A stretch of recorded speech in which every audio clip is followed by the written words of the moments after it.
Crooner 777. Fuck off.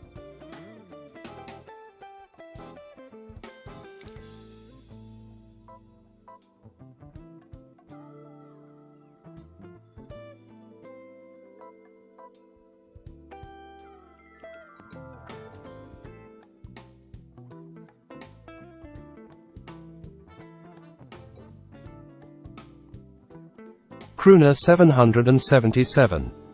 Was gonna fly this leg, but gotta go to work. What? Well, hold on. Okay. Oh, Crooner. Oh, Crooner. Hi. Good morning. We're just there's still time for you. I'm just taxiing to the runway now. There's still time for you.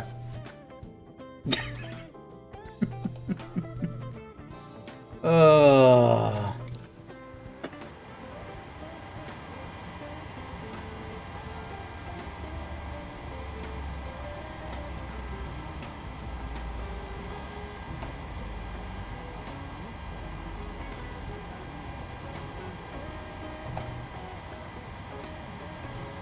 All right, well.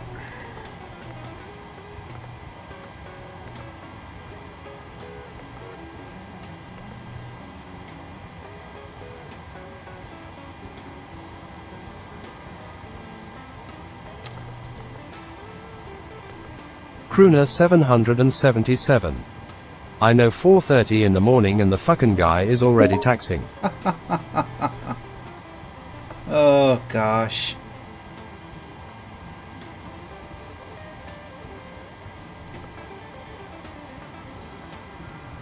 Sim brief. All right, let's see here. 43563.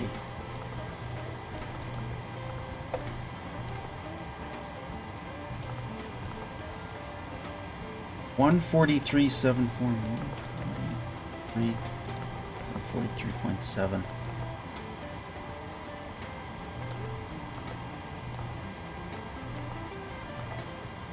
Oh, I think I need to.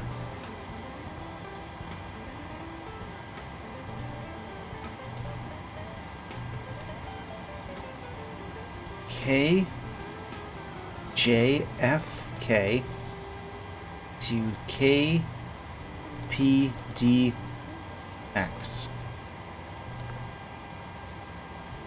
They are using 22 right?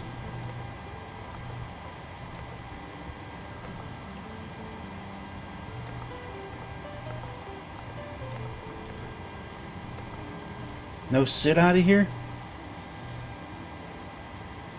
Nope. You know what I'll put in? I'll put that guy in.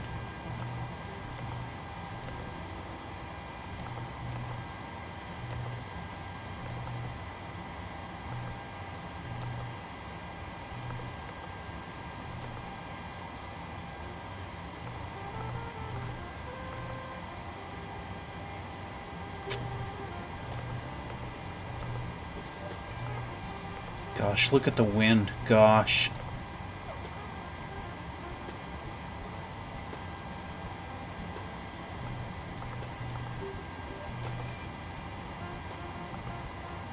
Insufficient. Fuck off. No, it's not. They fly this route all the time.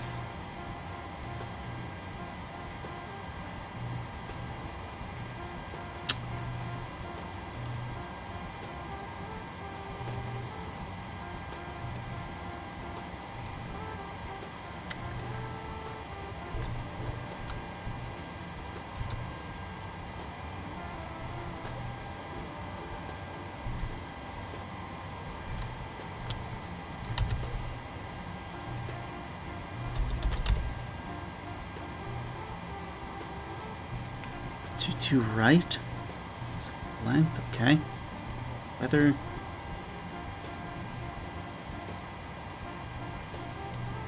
Five.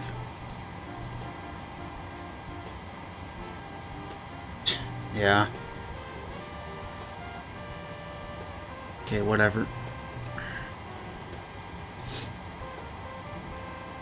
I mean, they fly this route all the time with this plane. I don't...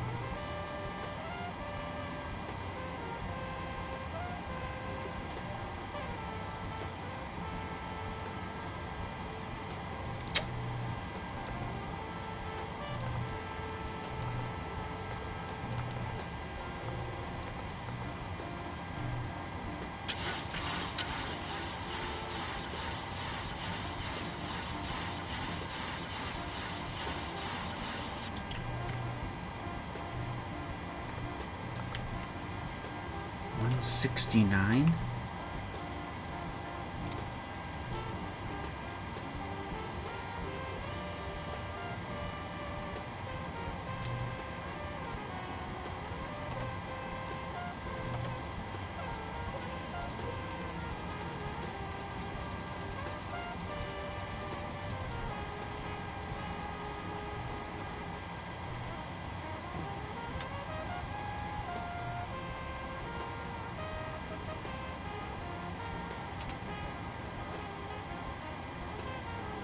Crooner 777. Hang on, just taking a shit. Okay.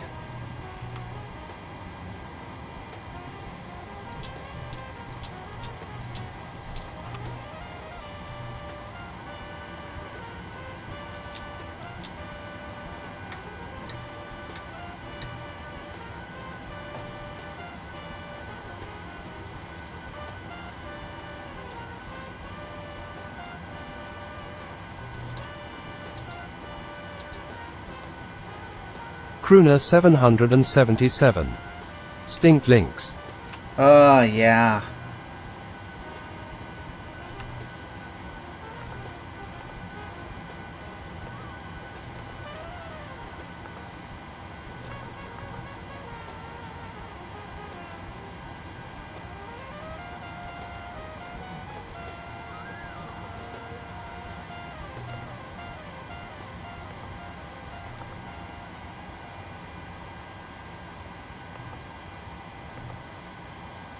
Why won't those close?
Why won't those close?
Oh, there we go, okay.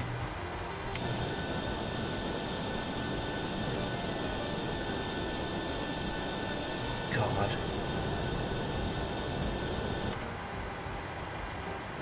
Alright, well.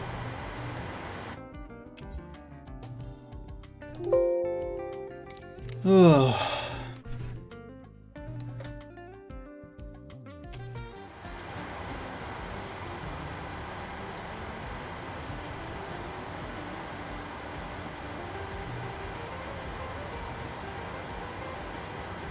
We're pushing nose to the left.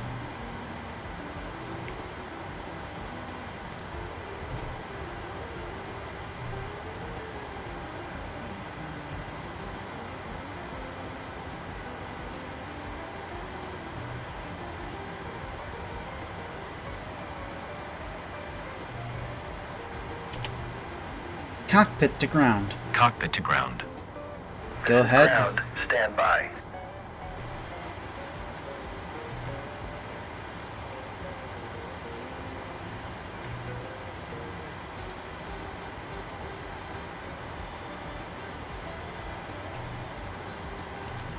Crooner 777. Whose scenery? This is default. Asobo Studios comes standard.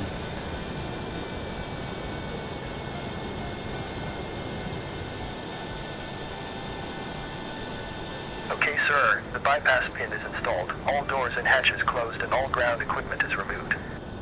We are cleared for start and push. Okay, cleared for push start. Crooner Please release parking 777. Homo Studios. Parking brakes are released. Asoblo, brake. yeah. Push back. You can start the engines in sequence. It will start in the sequence. Bold.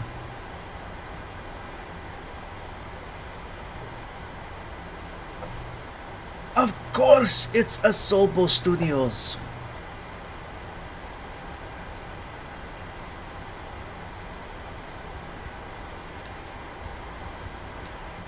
Crooner 777. Not updated. Wait, I don't know.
Okay, pushback completed. Please set your parking brake. Parking brake set. Ground. You may disconnect. Okay, sir. Clear to disconnect. Pin has been removed. See you at the side. Have a good flight. Holding position waiting for the visual. Thank you and goodbye.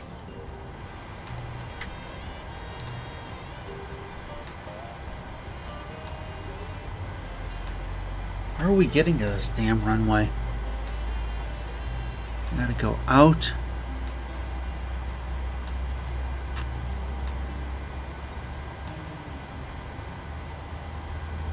I think I need...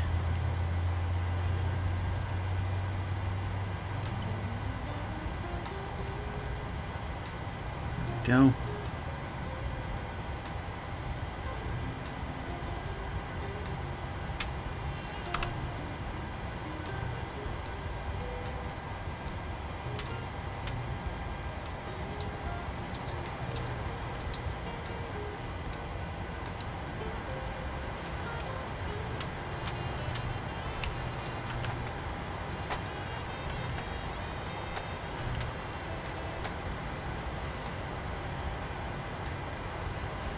Okay.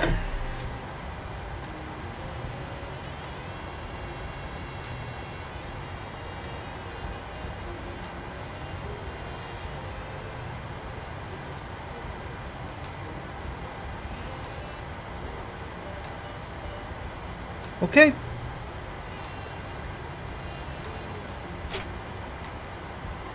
It's kind of hazy here today.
This all the way around. Okay.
So we take this all the way to Whiskey? Okay.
here. I think it's the next one, I think.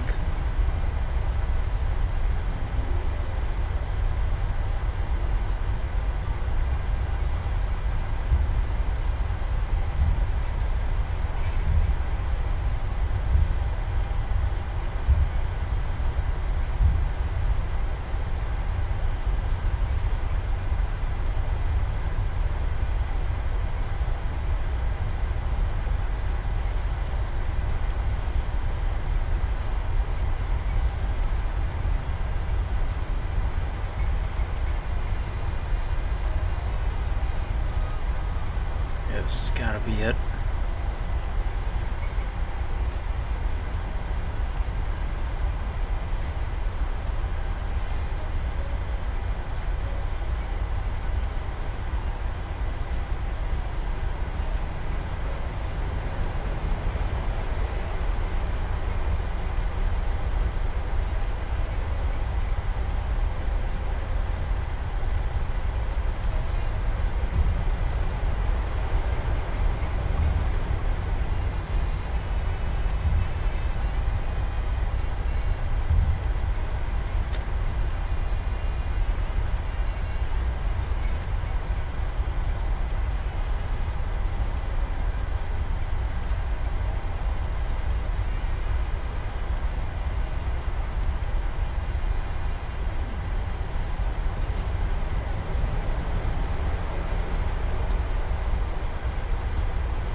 Take this all the way to Echo, I think. Looks like it's Echo.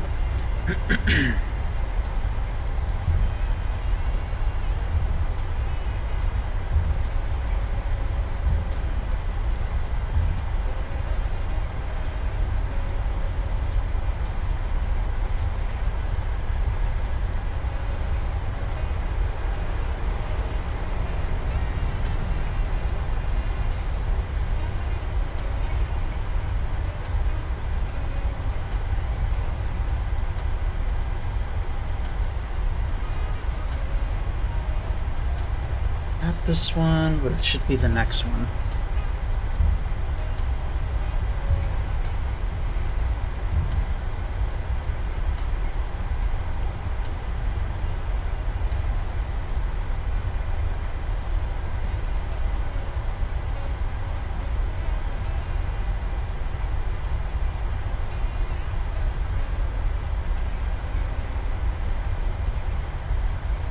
Yeah.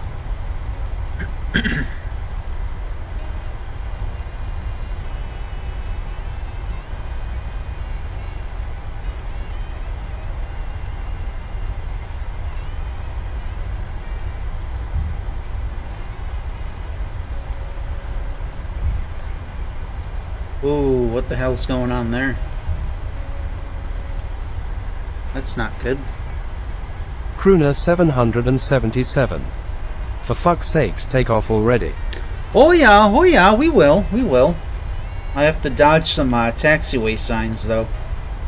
In the middle of the taxiway.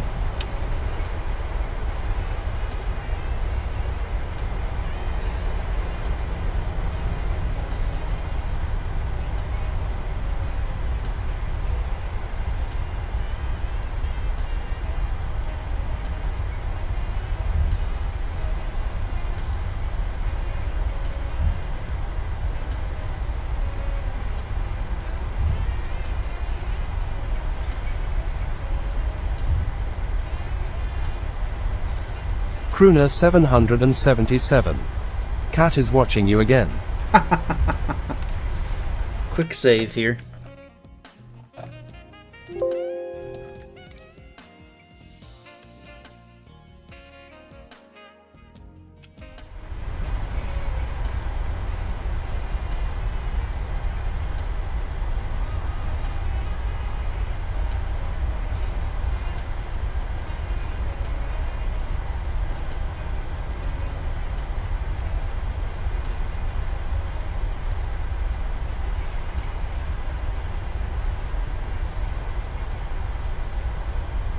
Yeah, it's hazy here today, eh?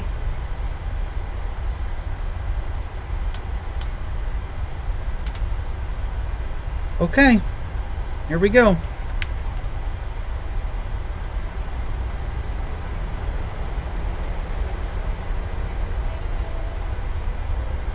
Tåga.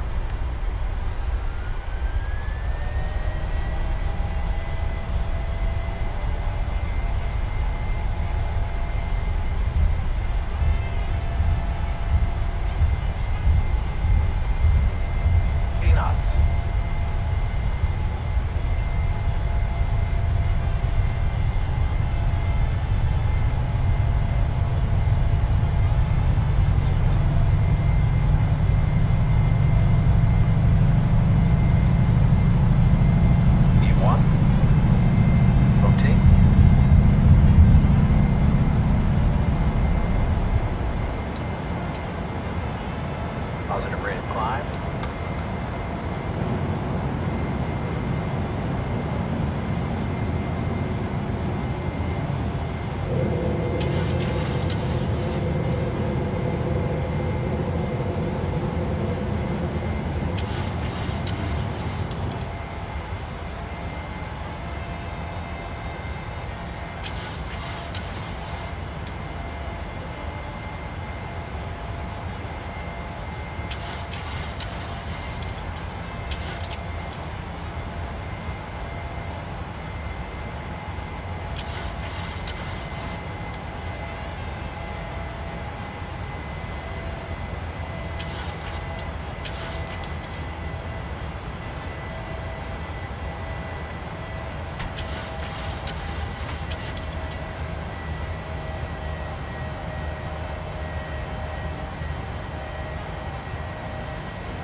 Okay.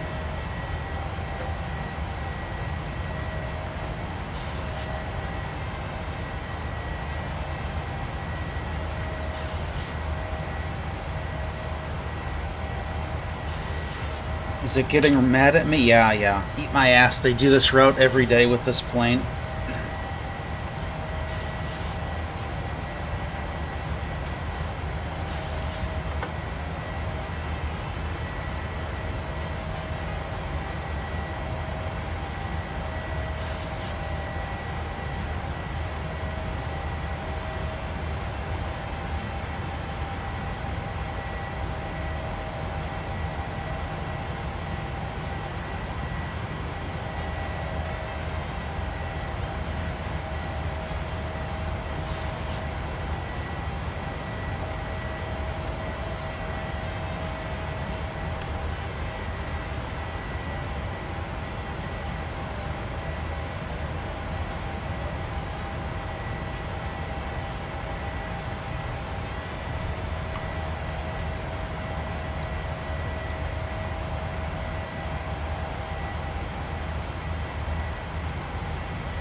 Oh, just trying to think of a good flat Earth video I could put on.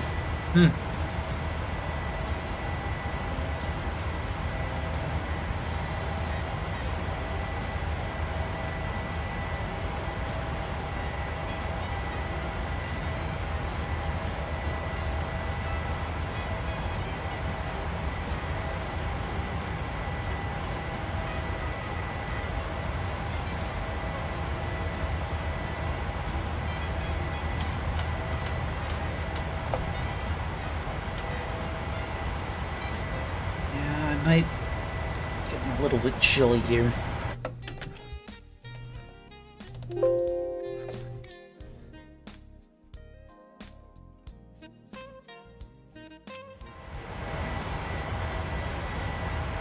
Well, 3:30. Yeah, we don't need to do.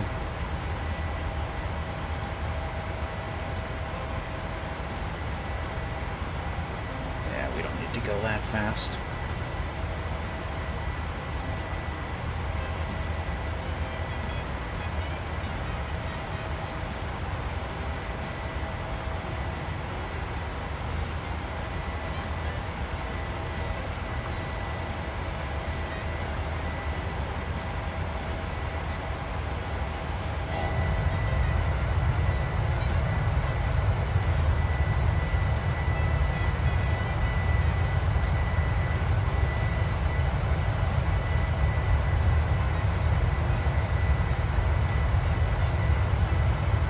Oh.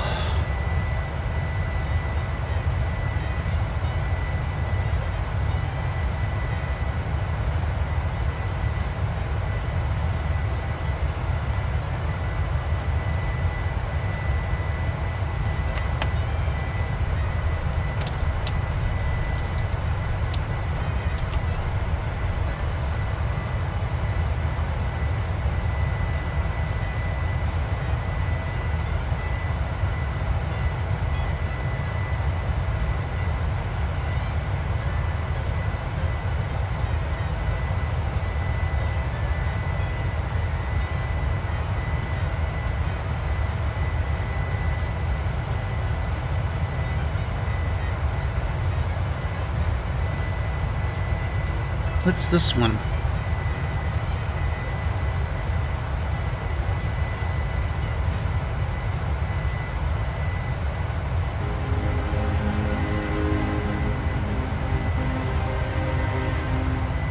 I've never really believed in Jesus or done the whole church thing, but I think I've seen the stuff you guys are talking about here. I just didn't know what it was at the time. I was in the Army from 1997 to 2000, and I was sent to McMurdo Station in Antarctica. I was a helicopter mechanic and crew chief, and they had volunteer tours open for guys to go there and work on the helicopters there.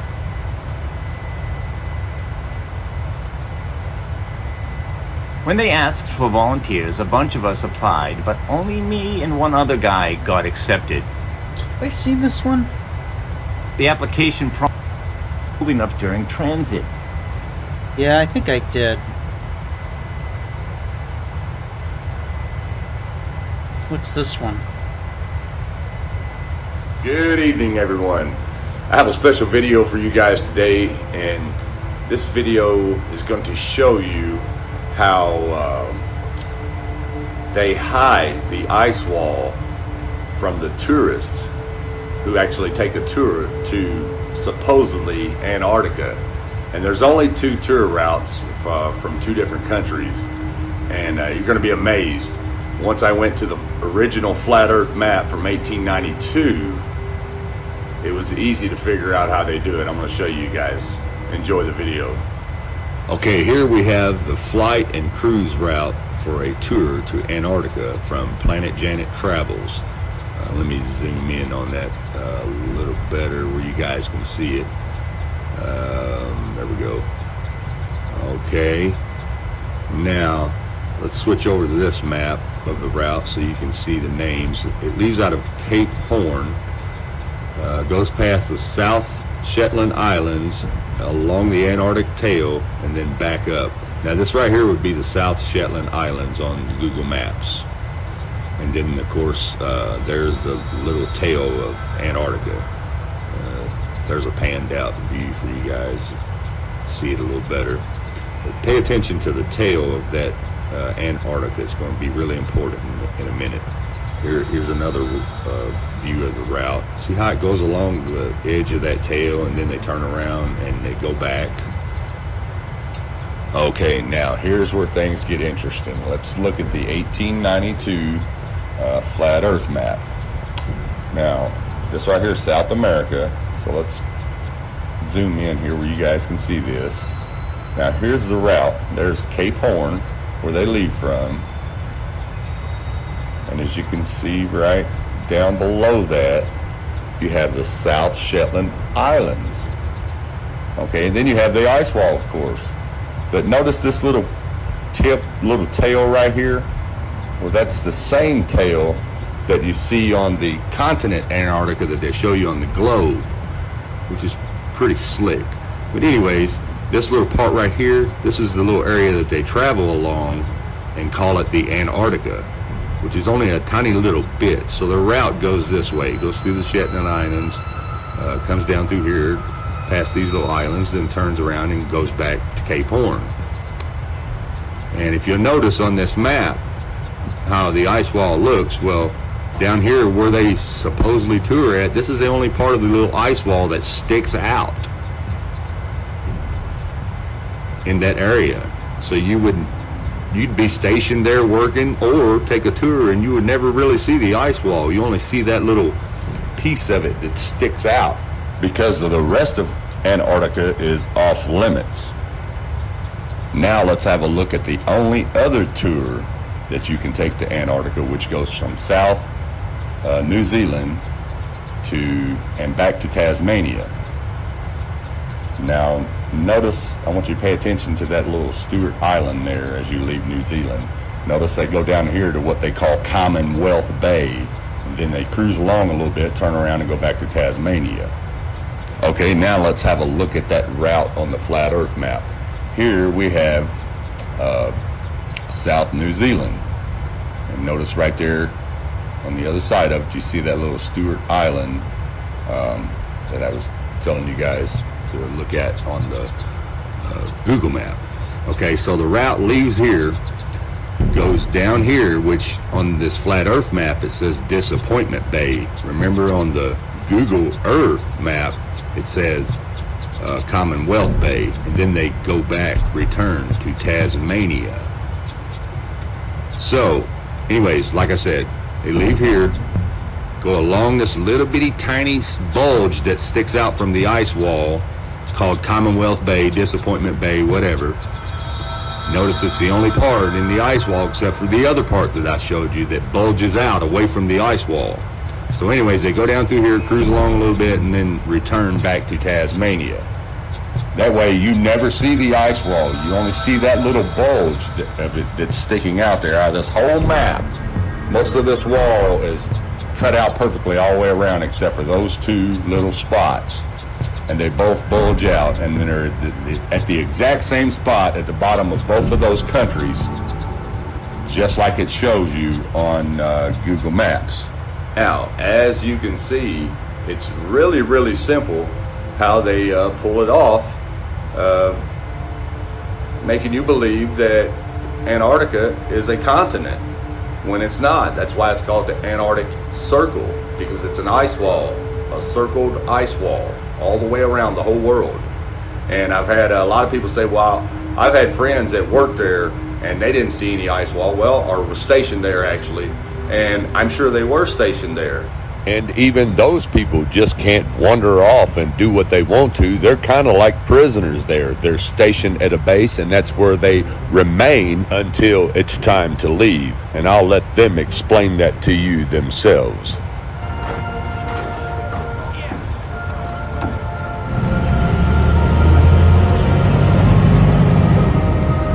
Crooner 777. All by the Freemasons. And they're all wearing orange coats, too. Orange coats, orange bus. I saw Erebus and wanted to go hiking there and snowboard down it, and I was quickly told no. And I was off to work. No, no, no, no, no, no. You will not. You will not.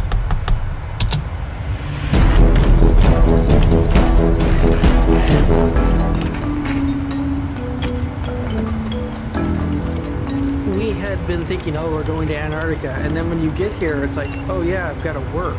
And you don't put that into your head your first time. You're so excited about coming down that you forget that you're coming down here for a reason. They hurried us off the plane so we couldn't take a look around, and pretty much it was just here, and the next thing we knew we were in town. So the first thing we really saw of Antarctica was McMurdo, and that's always kind of disappointing sometimes.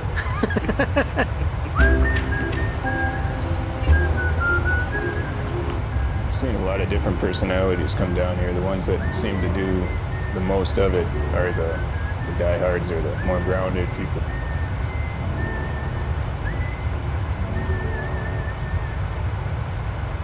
McMurdo Station sits beside the sea on Ross Island.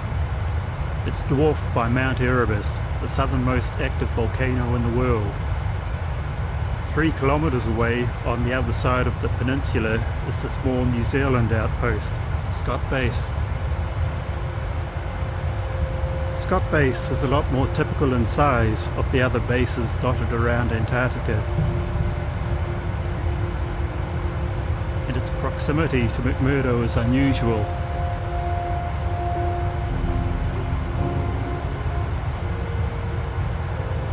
At Scott Base you have to live and work in one building. Our accommodation is a very small room. It's like a cell, if you like, or cupboard.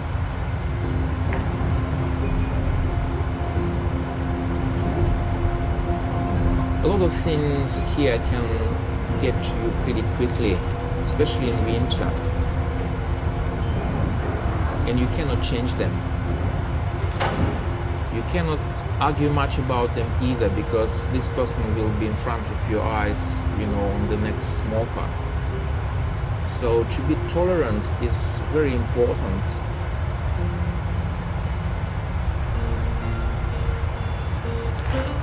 Oh, fuck off. I could live indefinitely here if I could, on occasion, get out. Like I haven't. I've literally gone nowhere since August. You will get to see some fun stuff, but the main thing you're down here for is to work. And I hate to sound cold when it comes to that, but I think a lot of people lose that focus. And when they come down here and all they get to see is a dish room, or get to stare at a computer the whole time, I think they might be a little disillusioned.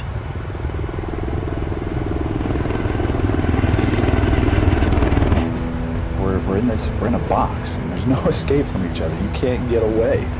You're forced to interact day in and day out, and that you get to know people very, very quickly. Whether those relationships be good or bad, they're going to be very, very intense.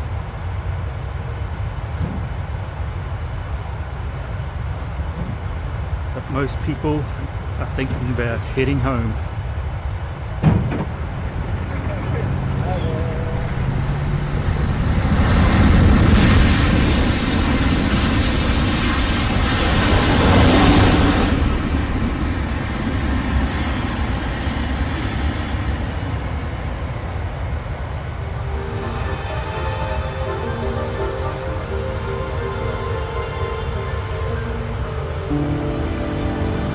When the last plane leaves, that's it. You're stuck here for the next 6 months. No way out.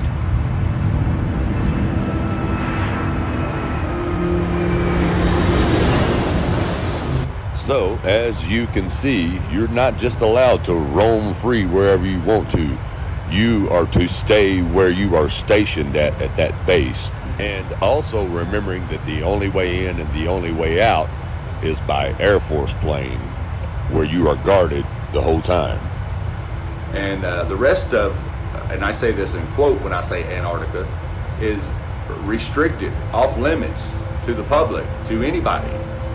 And that's due to the 1958 Antarctic Treaty. That's because they have something to hide. They know if you went anywhere other than those two spots, you would realize that you're on an ice wall. And even a lot of flat earthers, a lot of my friends of mine always wondered, well, how do they pull it off? How do people not know? And that's exactly how, the way that I just showed you. And just takes a little bit of research, especially if you have the flat earth map. Now, going back to the tourists and the people who have been stationed there, I have a lot of people say, oh, well, those people would be able to see that ice wall if they were there. Well, if you were to say that, then you definitely have no concept of the reality around you. And what I mean by that is you cannot see the other side of town from your side of town, even in a small town. Now, let's take Cape Horn, for example. Measuring only 5 miles in length, it is small in size but large in reputation. Okay, so Cape Horn is 5 miles in size. So if you're driving down the road from the human perspective, you can only see about 3 miles to the horizon. You can't see anything past that. And that's a proven fact. So let's go over here to the flat earth map and look at Cape Horn, which is right here. Okay, now let's put a little red dot on Cape Horn, which is as big as 5 miles. Okay, now let's take that same little red dot and put over here on the tip of the ice wall, or the so-called Antarctica. Remembering that human perspective, you can only see about 3 miles ahead of you and all the way around you. So there's no way that you would ever know that you're on an ice wall. You would just think you were at the edge of a continent like you were told. Now, if you can't comprehend that, I don't know what to tell you. You need to go back to school and start over with the crayons, because it's really, really simple. Anyways, hope that helped you guys out.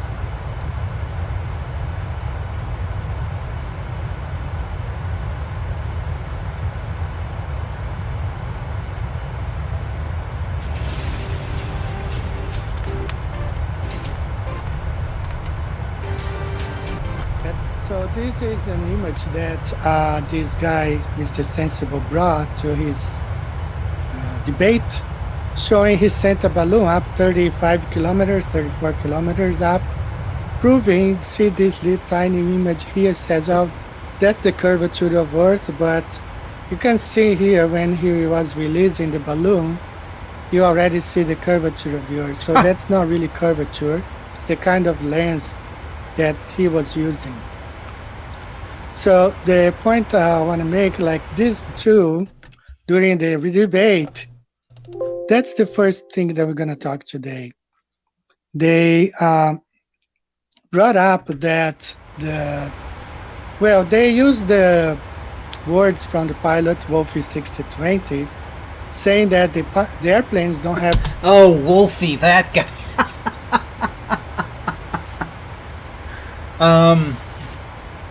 RV did a video on that guy, that Wolfie guy. Yeah.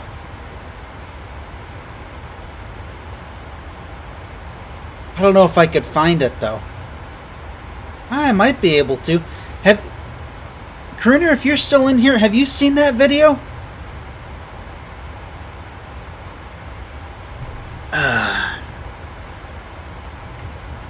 Suggest for curvature because they fly from waypoint to waypoint. But I'm going to explain how these guys have no idea what they're talking about, or they are just being deceitful. Same thing with this other guy here. He also 777. Don't know. Alright, let me see here. I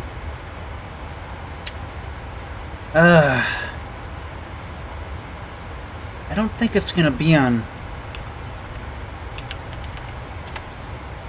Maybe it's on one of his other sites here. Because YouTube keeps deleting his shit.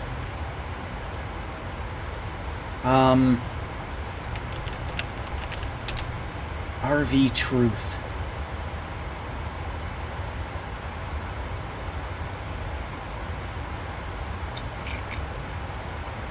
Oh, let's see here.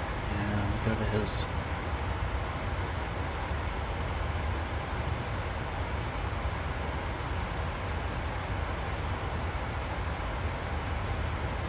Here we go.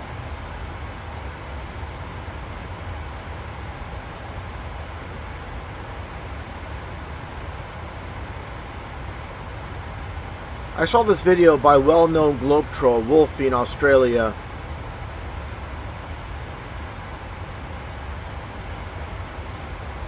Okay, I'll just do this and then.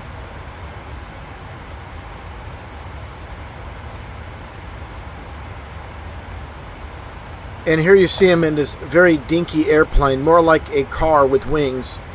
This bucket of bolts, this little tin can that he's flying around in. He tries to downplay the whole Coriolis effect, so-called effect of the spinning ball Earth, as you see here.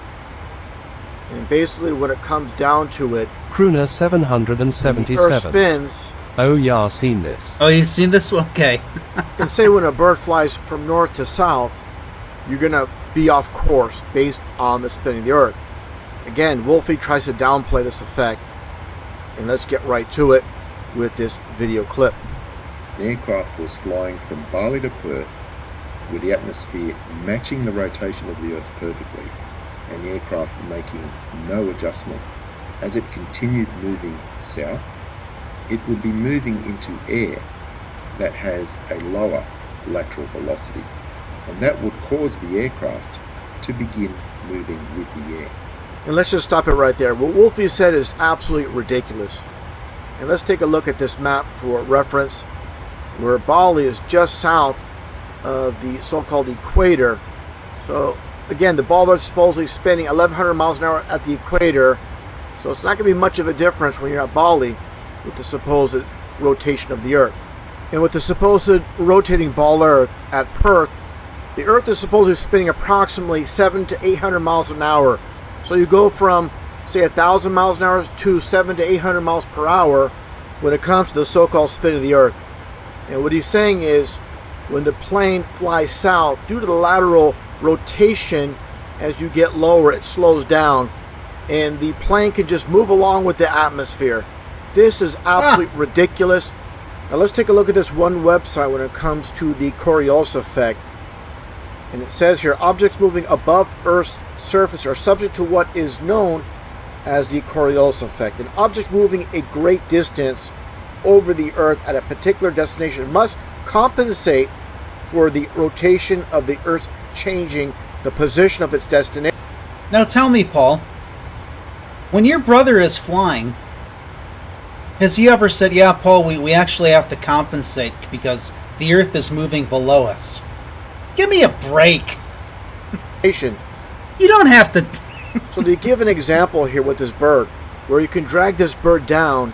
So if it try to, say for example, fly straight down to the Tropic of Columbus, well, what happened is, of course, due to the so-called spin of the Earth, it would be way off course. So again, it gets back to Wolfie when he says basically the plane would move with the Earth's atmosphere, which is absolutely ridiculous. So the contradictions Crooner and lies being told by Wolfie, he doesn't see curvature either. I know.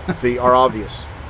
Now let's take a listen to this commercial pilot here we go. that flies huge airplanes, unlike this goof in this little, again, dinky little airplane that just flies locally. Not someone that flies long distances above this flat Earth. Let's take a listen to what is said here.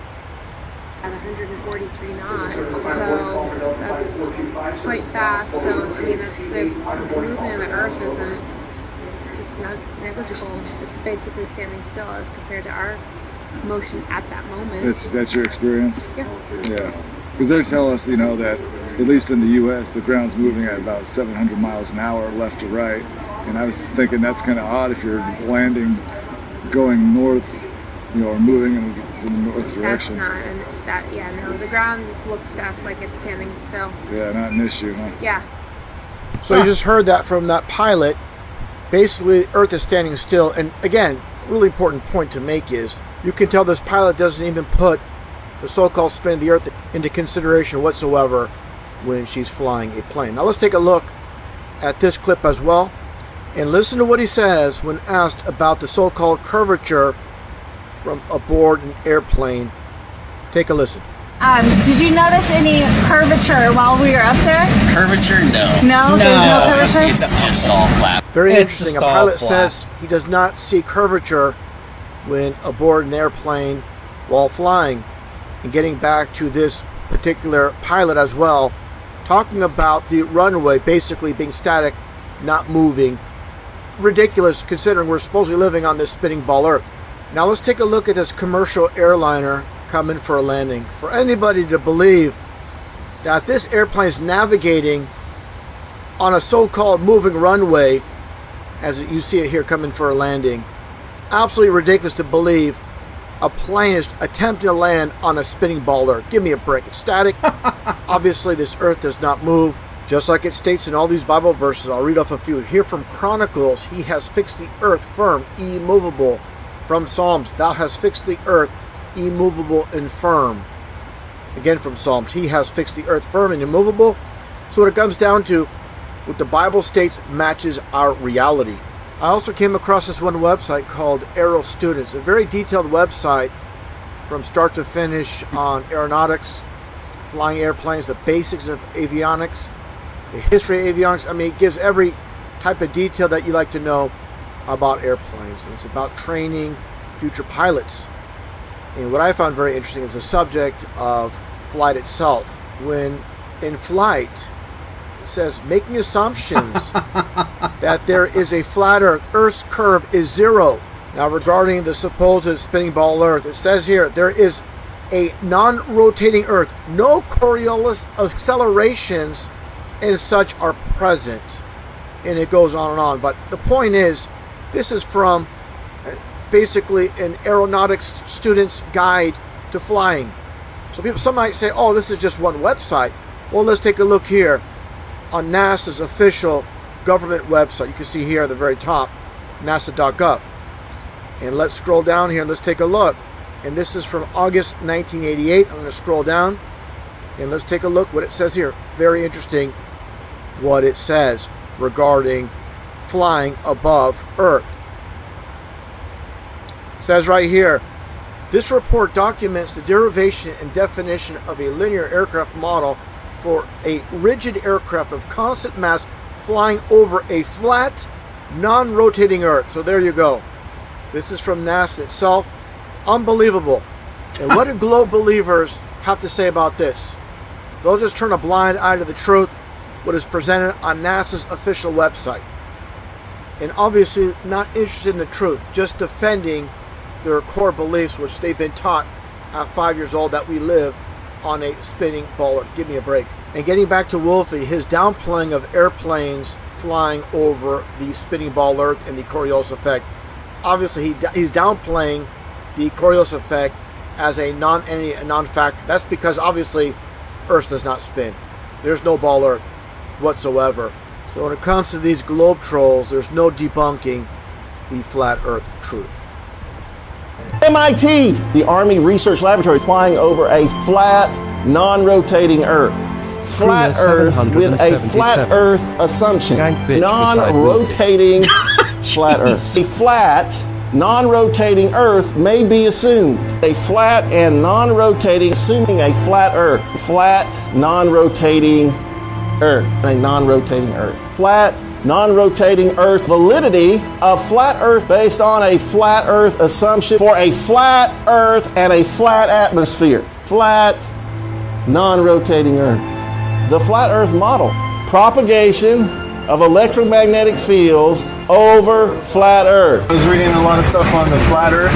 Okay, yeah. True. Okay, true. yeah, true. Okay, True. all right, cool. All right. God bless, brother. All right. Have a good one. You too. Did you notice any? Who jumped out of a perfectly good balloon? What's his name? So yeah, that's, I mean, there you have it. Oh gosh, no wonder it's giving me insufficient. I mean, we can't even move.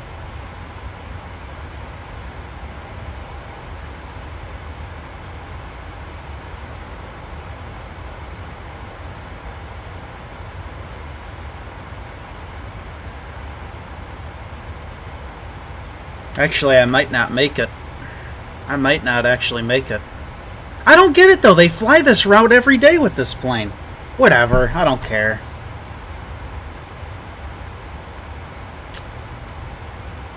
Crooner 777.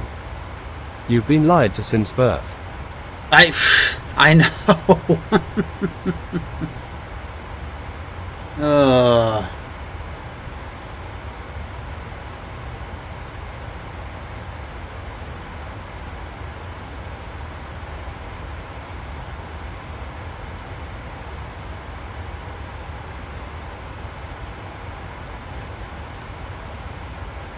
I'll put more in if I have to, for gosh sakes. What time is it? 9:30? Okay. I'll go in a little while.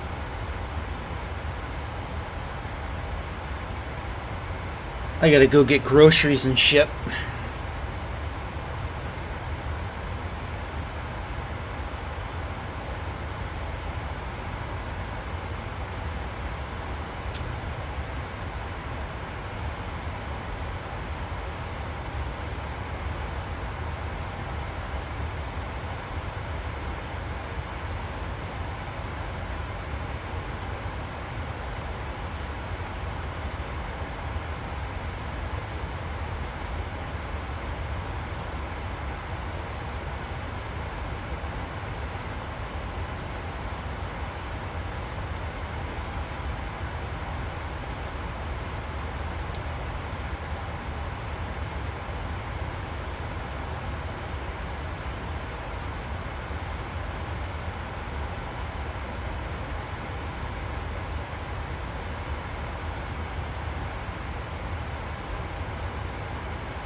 Oh God, Women's History Month? Oh God. Now we're going to be inundated with all that.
I'm gonna cheat here.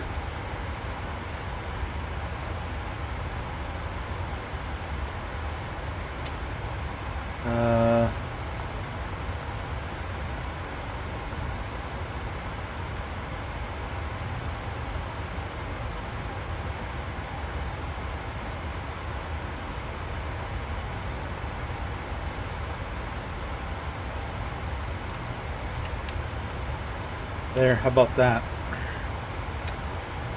They fly the route every day with this plane. I don't know what... Must be a problem with Pmdg. They don't know what they're doing over there.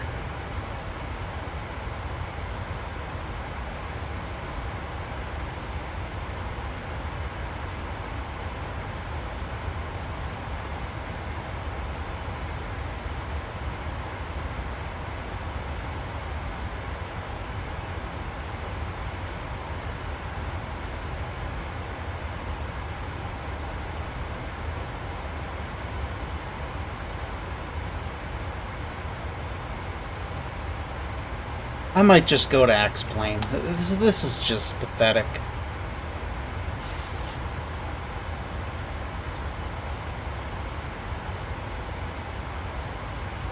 The Sandbox Simulator.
does it take iTunes so long to install? I just...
Ugh.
.67 megabyte update, and it's taking 30 minutes to install. Like,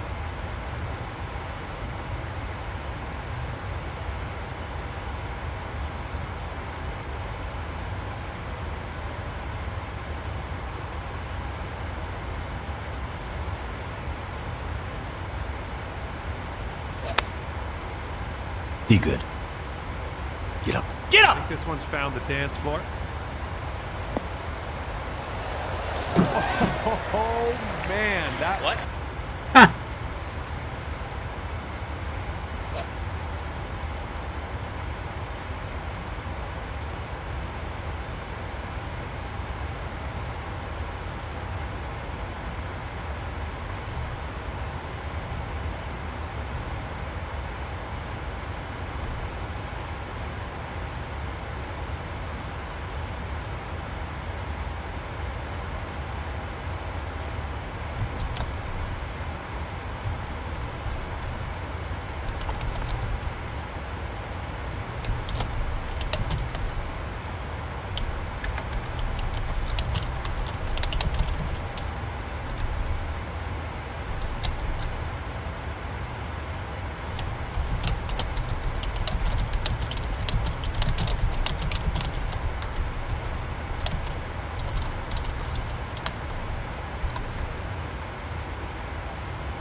is it done?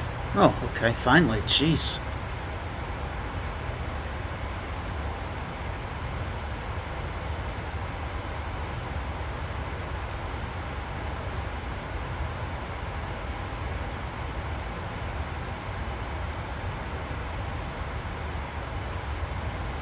Checking for new software. You just updated it, for sakes.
tomorrow is supposed to be really bad, but that's pushing. That's the moisture coming up from the Gulf and then hitting this front that's coming across. Look at that.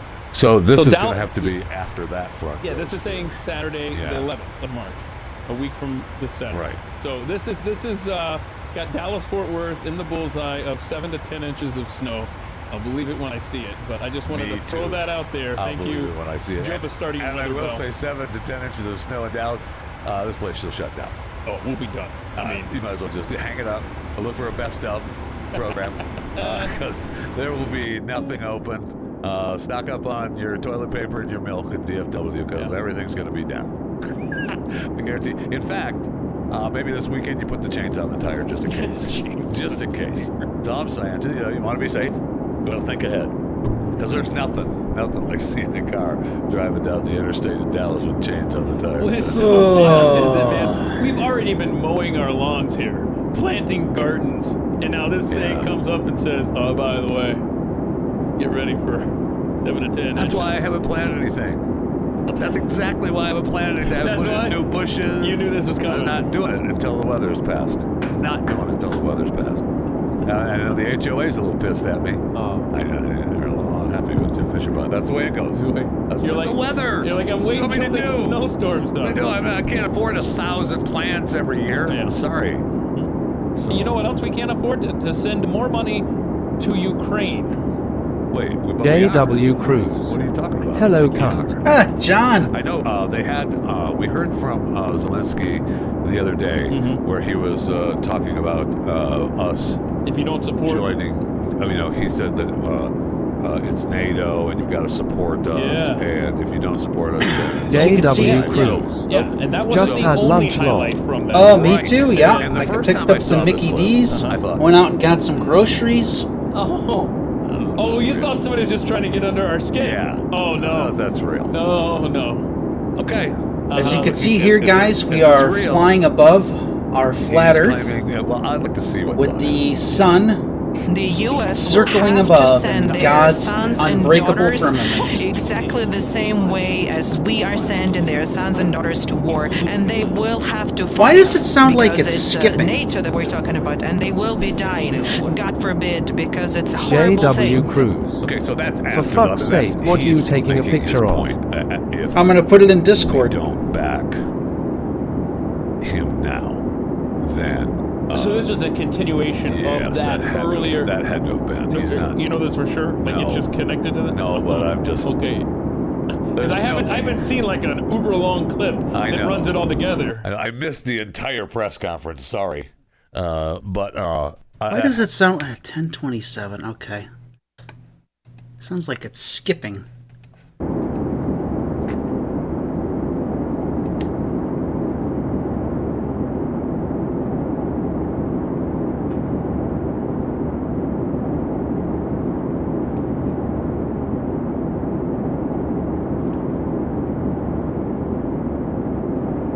As you can see here, guys, we are flying above our flat Earth.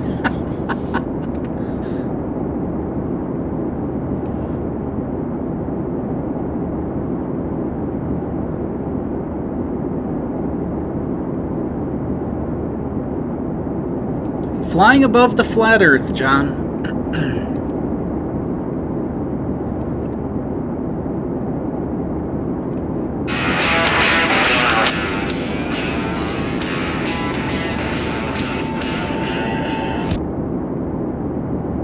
Forbid, because it's a horrible. Well, John, let me ask you this. When you look at an airplane in the sky, an airplane at cruising altitude like this, when you look at it at the sky, does it look like it's going like this at all? No. If we lived on a ball Earth, it would look like it would be going like that around the ball. But it doesn't. It just goes straight, and then eventually it kind of, merges with, so you just can't see it because it gets too far. It's not because we live on a ball Earth.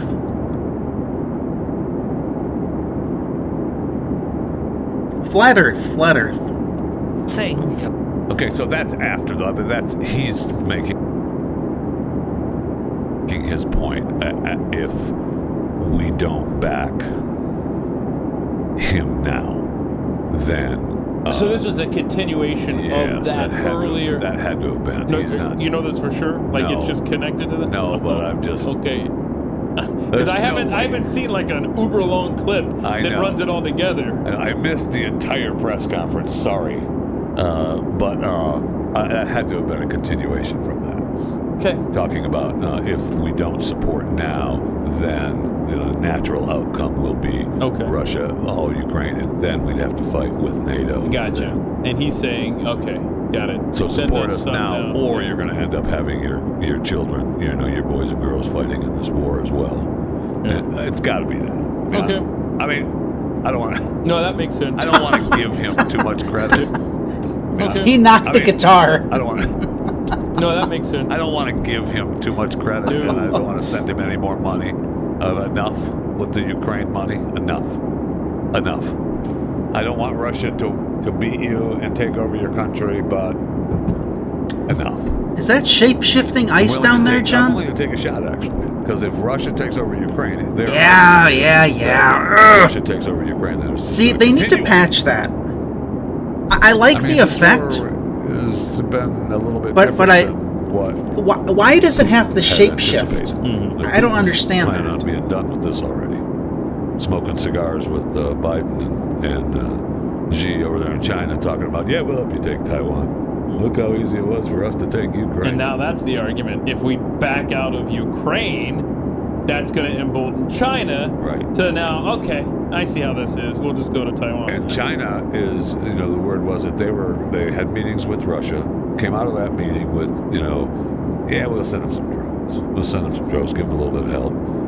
But you guys should really talk some peace. Well, now, and that was their main focus. Now, they haven't said anything yet, I don't think. But now in Germany, whatever is that Dingleberry's name in Germany is, Scarf or whatever his name is, he's saying, hey, China, get out of Russia, leave them, stop talking with them, and let's, if you're going to do anything, talk peace. So, and Germany's number 2 in giving money to Ukraine? Right? That was the list we had the other day. So, they're going to continue on down this path. And then we had that clip of what's-her-face from Germany saying the same thing that we're saying. It's in perpetuity. We give money out, however long it takes. Unbelievable. Warhawks. What is happening? J.W. Cruz. Last flight it's of just the day. amazing to see the Democratic Party J.W. Cruz. just transform. JFGDC. Yeah, it might be, John. I know. I think they brought Shoot the Ship back in Call of Duty. Concerned about nukes. Mm-hmm. And if Russia gets desperate enough, right? And I guess that was Hillary's deal, right? Her rant the other day that unless somebody takes him out, he could use these nuclear weapons everywhere. Okay. I don't know that Putin is that. J.W. dumb. Cruz. Maybe you're drinking more depends coffee on what for his health fuck's is, sake. right? Did you see? Coffee, yeah. Like the. This I don't know if it was Starbucks his Dark doctor, but it was Roast the female doctor that delivered with Starbucks caramel macchiato creamer. He's got the one with a couple keeps around. Spoonfuls of brown sugar. So anyway, he's got his girlfriend too, because the other one. And it's bold. Everybody's all dying. It's bold. In Russia. Which, by the way, you know how we were asking the question, why, did everybody not come back from the pandemic? Right. I don't know what percentage at this point, maybe it'll change, but what percentage have died suddenly? That maybe that's some of the job openings. I'm just throwing that out there. I know. I'm with you. Again, I don't know what percentage that would affect at this 100%. It's pretty close to 99. But to your point about the nuclear threat, maybe it's time to buy those potassium iodine pills just to have them in case, where you take them for a couple weeks so that it gets that radiation out of your body. Well, Stranger things have happened, man. I know. It's not out of the question. No. It's definitely not out of the question. And one of the things, remember, are we going back to the Cold War days of duck and cover? Oh yeah. Duck and cover. remember what Bert the Turtle just did, friends, because every one of us must remember to do the same thing. That's what this film is all about. Duck and cover. I love it. Paul and Patty know this. No matter where they go or what they do, they always try to remember what to do if the atom bomb explodes right then. Yeah, you're It's a dead. bomb. Oh, yeah, sure. Sundays, holidays, vacation time, we must be ready every day, all the time, to do the right thing if the atomic bomb explodes. Duck and cover. Sure. Under the picnic blanket. I mean, come on. Can you remember all this? Dude, we did that in the 80s. He did what we all must learn to do. What's that? You and you and you and you. JW Cruise. I might do LAX to You are MROC. gonna be safe. MROC? Duck and cover. Wow. You did those, right? Now they developed Yeah, I was thinking about multiple times. We had to thinking about heading down there, but I don't know.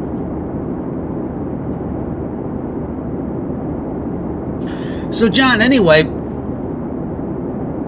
and I think it had something to do with how strong the headwinds were, but it was saying insufficient fuel. And I'm like, eat my... They do this flight every day with this airplane. So I had to go in here and I added some fuel. Don't tell anyone. Don't tell anyone. So, you know, that got me thinking. I'm like, huh. I could take this thing wherever I want to if I just add fuel mid-flight. go out in the hallway for and then stand along the lockers and everything. This goes agonizing, just agonizing. If you make a left instead of a right, you can catch a smoke out back before the drill is over. Just saying. Not that I would do that. How old were you when you started smoking? Oh, gosh. 10 or 11, maybe something like that. Wow. 12, maybe something like that. And wasn't any older. And so you just stopped about what, 5-6 years ago? Now we're looking at coming on 4, I think now, right? Yeah, 4. Good for you. So you made it up. So you went 100 years as a smoker. Yes, I made it 100 years, and laying on the table after they worked on me from my heart attack. The doctors were going, "No more. I want to set you straight on a few things," and I'm going, "I got it. Oh no, no smoking." Oh no. The whole operating room was laughing. Set you straight on a few things. So pissed. I got it. Shut up. Nobody's smoking. Okay. Stop talking to me right now. Just fix the ticker. Get on with it. Just tell me what you did, okay? Yes. What they did something recently at the seed vault, right? Like, did we add some seeds up there? Oh, is that what's in this after the duck and cover? Yeah, Because we did. Yes, I did see that. Okay, so we have we got what we should tensions around footnotes. Americans are how you should avoid before we that get to the seed vault. Yeah. There was a new poll out that talked about the biggest concerns. Okay. People's biggest concerns. Running out of toilet paper. From the state Right? We saw should have that. been on the checklist. We saw. John, this guy, I gotta turn it up a little. He has the perfect voice for radio, doesn't he? That 3 years Definitely should have been on the checklist. Most people have no idea how they would deal with rising energy prices, job loss, or even less availability to food. Okay. In context of inflation making their normal grocery basket unaffordable. We've already seen people talking about how they've gone from buying brand name to store brand, and then Walmart has already said that they've seen the decline in the amount that people are buying in the store brands. So they've gone from brand name to store brand to less store brand. Okay, so I mean they're already feeling the heat on that, but everything's fine. We got everything under control. Don't you worry. That's what I hear. So the center square, after a poll of 2,005 registered voters, found there is more concern about less likely and longer-term issues: climate change, nuclear war. then challenges many are facing: job loss, energy shortage. Well, you can't do anything about that. I mean, are we really concerned about climate change? Have we driven that home so much that people are actually concerned about that? Oh, yeah. Yeah. Researchers found that 68% of respondents said they would be at least somewhat worried about a food shortage. I would like to be part of that. I don't want food shortages. I'm not for that. Okay. So to go on the record, Hold on. 100%. I'm on the record. Of there. all the fun facts you're going to learn today in these 2 hours, that Jeff Fisher doesn't want a food shortage. Got to be the most shocking Not fact. want food shortage. No. You cannot have that. I cannot have that happen. Want to do some push-ups? Ugh, a freaking guy. 71% said they would worry about international conflicts escalating into nuclear war. Okay. I mean, we've had conflicts going on ever since the Cold War. Nobody's, except us, dropped a couple. So I don't know that. Plus, if it happens, as I said before, if it happens, me and Bert the turtle, okay, just hit me with it. I don't want to look over there. I don't want to duck and cover next to a wall. I don't want to look. Oh, look at that.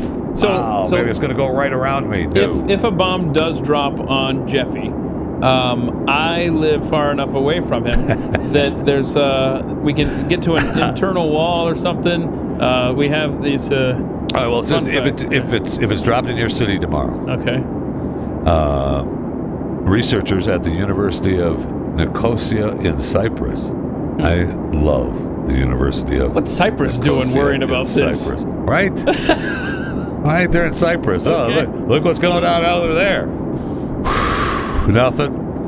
The researchers calculated how the blast from a nuclear explosion would affect people sheltering indoors, and found that even if you're at a safe distance from the explosion to survive the blast, you may still may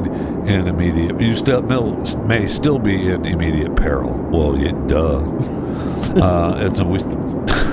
We're still seeing the shadows of people at Nagasaki. I mean, it's still there. Right? I mean, we're still seeing it's horrible. Yeah. There were only, if I remember that when we dropped our nukes, there's only a few people that survived that. Right? One little girl. I can't remember how many people survived, but there was very few. But they did survive. What kind of radius are you talking about? But they did survive. The one little girl was in the rubble, man, from our blast. But they said that it is important to understand the impact on humans indoors to provide recommendations for protecting people and assets. For example, we could design structures that offer more protection. Okay. Just don't build in Turkey. You know what I'm saying? Build the buildings here in the U.S. When nuclear bombs detonates, it generates not only radiation in the form of a bright blinding light and scorching heat, we know that, powerful shock waves, tens of miles, that can travel tens of miles. That's what I mean. I don't want to be 20 miles away. I want to be right there. Now, if these shock waves are potentially lethal for people at a safe enough distance from the fireball, no kidding. Now, the team simulated an explosion with a 750 kiloton atomic bomb. Duck and cover. Hiroshima was 15 kilotons and Nagasaki was 25. So 750 kiloton? You better duck and dig. So on average, that's about 37 times smaller than the bomb in the researcher simulation. Yeah, no kidding. The warhead of this magnitude would likely obliterate everything within 2.5 miles. People beyond that radius may stand a chance if they're sheltering in the right location. Well, I mean, the only people that will survive are the people that go to the Manhattan Library in New York. We saw that in the documentary in 2012. I mean, hello. It's already here. Was that 2012? No, that's Day After Tomorrow. Right. Day After Tomorrow. That's right. You mentioned us dropping the bombs in Japan. Yeah, John, did you know that? Remember? Did you know that, John?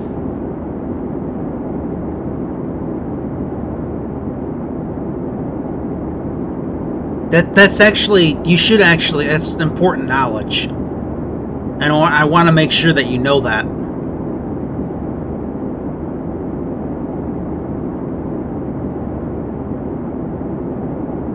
Got it. Okay, good. which of the cities it was, if it was Hiroshima or Nagasaki, but one of them had a, this is ironic, one was chosen because they had a church steeple that was an easy target to be able to see from above. Right.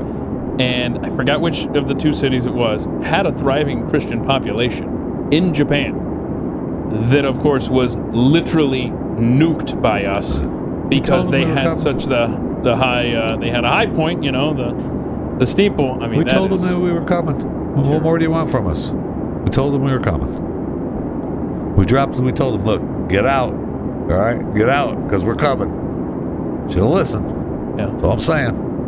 If you're walking in your backyard and a leaflet falls down that says, a nuclear bomb is going to be coming tomorrow at 3, you should probably leave. I'm probably going to pack up. Yeah. Where you headed? Well, first of all, I'm going to check Twitter, see if it's actually true. Dude, hold on. Hold that thought. I swear, when there is an issue with like NFL Sunday Ticket or something like that, you know, I always want to know, is this just me or is somebody else got that issue? That's the first thing I do is check Twitter as a fact check. That's what you do. This is 2023. You have to. Am I the only one with this leaflet? So they reported that narrow pockets inside buildings like doorways and hallways could act like a wind tunnel. Oh, so you should not duck and cover in the hallway, man. That video is wrong. Well, what if the wind's coming from the other side of the wall? I guess those kids are okay. But if it comes from the other one, they're screwed. So many jokes. So many wind jokes. I'm just letting them go. So the dangerous pressures of up to 18 times a human's body. Oh yeah, it's gonna crush your bones. Gosh. So the most dangerous critical indoor locations to avoid are windows, corridors, and doors. Well, like a tornado. That's hurricanes, tornadoes, absolutely. The best location is in the half of the building farthest from the blast. Well, thank you for that safety tip. It does seem like common sense, all right? Okay, so here's what you're going to want to do. I tell you, while you're moving away, I'm moving toward it. Okay, that's just me. I'm not telling you have to come with me, but I'm moving toward it. Get behind me.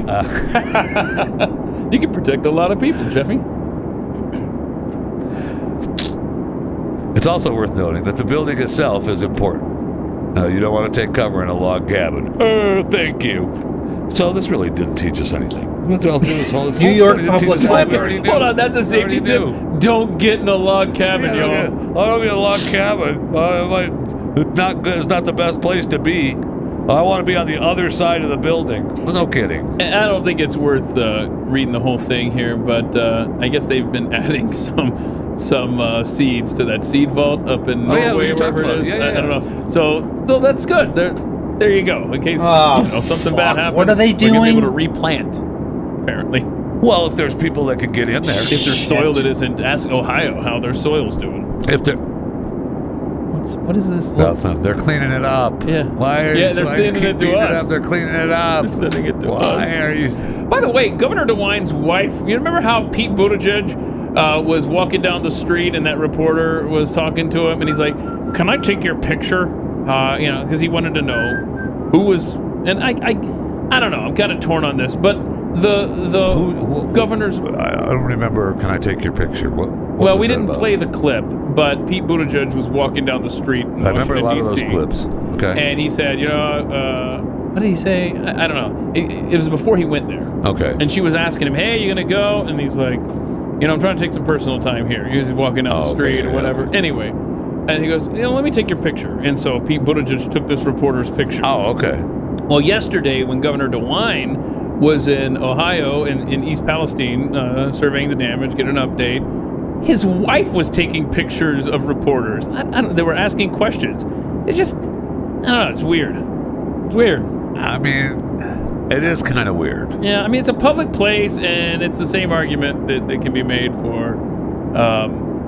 Van Jones's group that used to follow cops around and take. I'm on a public space, Right, and we're taking pictures. It just doesn't. It's just weird. It's weird. It's fine, but it's weird. Right. Right.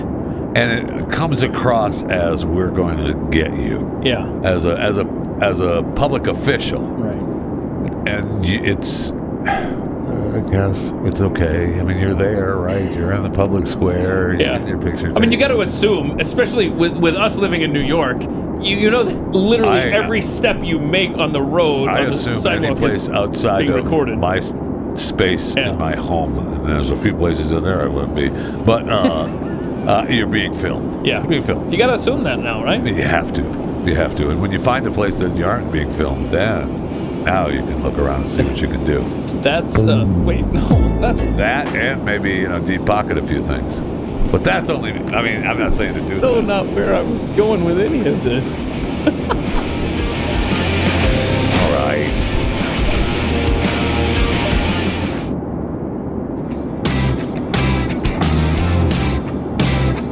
888-900-3393 is the phone number. Welcome to the broadcast. Jeff Fisher from Chewing the Fat, the daily podcast that you can subscribe to on any platform that warms the little innards of your soul. I've had a number of questions this week on looking for my podcast on Blaze TV. It's not on Blaze TV. It's just Blaze Podcast. It's just podcast. This is the only show that allows me on camera. All right? This show. The rest of the shows, they don't let me on. So, ouch. That's what happens. Ouch. I don't know what that means. That's what happens. That's what happens.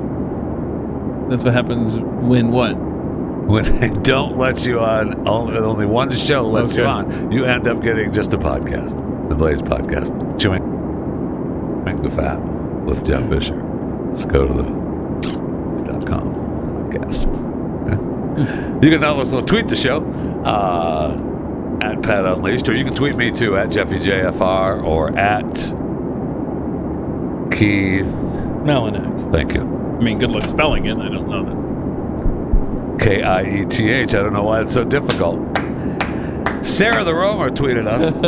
Good thing that guy at the picnic had a newspaper, or else he would have died. No kidding. Yeah. That newspaper will stop anything. That's a 1950s newspaper too, man. That baby's got some ink on it. Yeah. That's going to save you. Okay. Cyber Gypsy, did anyone really feel safe when we ducked and covered? My desk couldn't even hold my books without falling over. I was supposed to protect me from an atom bomb. I also remember going in the hallway at school. And I will say this as well, for the duck and cover under the desk. How big of a desk? Not really fat guy seating. Yeah, how big of a desk Not did really you fat guy have, seating. you know? Okay, so. Oh, look, half your body survived. Thanks. Appreciate it. Lumpy IT department. I would say I can't believe Americans fell for duck and cover, but looking at everything we fell for during COVID, duck and cover is mild. Yeah, Mr. Sean just selling it. Man. Yeah, he said that was the masks of the 50s, 60s, 70s. Yeah. Joe McKay, nuclear, not nuclear. Okay, I mean I probably did both. So. Asphalt or asphalt? Asphalt. Everybody knows that. I don't know why that's a question. If you missed overtime earlier this week, we had a discussion about how Jeffy pronounces asphalt. The correct way. Carl Smith, they should update the duck and cover video to reflect what little girls should do when approached by the president. Oh, run. Run and run is the thing. That's almost not funny. Almost not funny. So we had a big hearing with Merrick Garland yesterday, right? It took place yesterday, and I saw a couple of small clips with this. I didn't see this clip with Mike Lee. So these are gonna escalate in intensity as we go along. Okay, so we have okay, so we'll escalate. So it's the House Judiciary Committee, and it's Mike Lee, and then we have Josh Hawley, and into Ted Cruz. I saw some of the Ted Cruz stuff that seemed to think that Merrick Garland doesn't like him much. Yeah, the microphones present there get quite the workout as we continue along the path of these clips. Okay, so and they're talking to Garland about his multiple things. Right. I mean, his duty as Attorney General and what he's neglected to do One of as Attorney General. The biggest topics was the Catholic dad who showed up in front of a abortion clinic. Right. And then was instigated upon, if that's proper phrasing. You know, he was just standing there, quite frankly, and defending his son there. But he didn't throw a punch or anything stupid like that. You know, he just whatever. This is a thing that the FBI took and made into a thing where they sent an entire team, I think 15 cars showed up, and they dragged him away. Remember, he won in court. Right? This got dismissed or something. Good. Yeah. So anyhow, it was the stupidest thing. It's the biggest government overreach and intimidation thing. And so that's one of the topics that was discussed. And it's so incredible to me that, we've multiple stories of people saying, well, we were telling them, and I think this guy was one of them that was talking about, we were in talks with them, and I told them we were going to come in. And his attorney was like, yeah, we'll come in. We'd already had talks with them. Nope, we're just going to send in the Marines. Not really the Marines, but send in the DOJ Equally and the armed. FBI. Yeah, no Equally kidding. armed, yeah. And take you out and embarrass you in front of everyone in your neighborhood. But I mean, they covered everything from the Hawk family to the lack of any kind of security for Justice Kavanaugh. Right. Anything after the fact, there was no charges from that. They talked about the border. They covered it all. But Okay, like I said, so we just pulled a few clips from yesterday. Mike Lee, who is back on Twitter, I believe Elon said it was a mistake. We didn't mean to. We didn't mean to shut you down. I'm sorry about that. It was a completely mistake. We thought, we thought it was a parody account, Mike. Based Mike Lee? Yeah. We thought it was a parody account, so we shut you down. But it's okay. You're back now. Good. Yeah, I'm sorry. okay. Sorry about it. Anyway, go ahead, Mike Lee. DOJ has announced charges against 34 individuals for blocking access to or vandalizing abortion clinics. And there have been over 81 reported attacks on pregnancy centers, 130 attacks on Catholic churches since the leak of the Dobbs decision, and only 2 individuals have been charged. So how do you explain this disparity by reference to anything other than politicization of what's happening there? The FACE Act applies equally to efforts to damage, blockade, clinics, whether pregnant resource, whether they are pregnancy resource center or whether they are an abortion center. It applies equally in both cases, and we apply the law equally. I will say you are quite right. There are many more prosecutions with respect to the blocking of the abortion centers, but that is generally because those actions are taken with photography at the time, during the daylight, and seeing the person who did it is quite easy. Those who are attacking the pregnancy resources centers, which is a horrid thing to do, are doing this at night in the dark. We have put full resources on this. We have put rewards out for this. The Justice Department and the FBI have made outreach to Catholic and other organizations to ask for their help in identifying the people who are doing this. Because we will prosecute every case against a pregnancy resource center that we can make. But these people who are doing this are clever and are doing it in secret.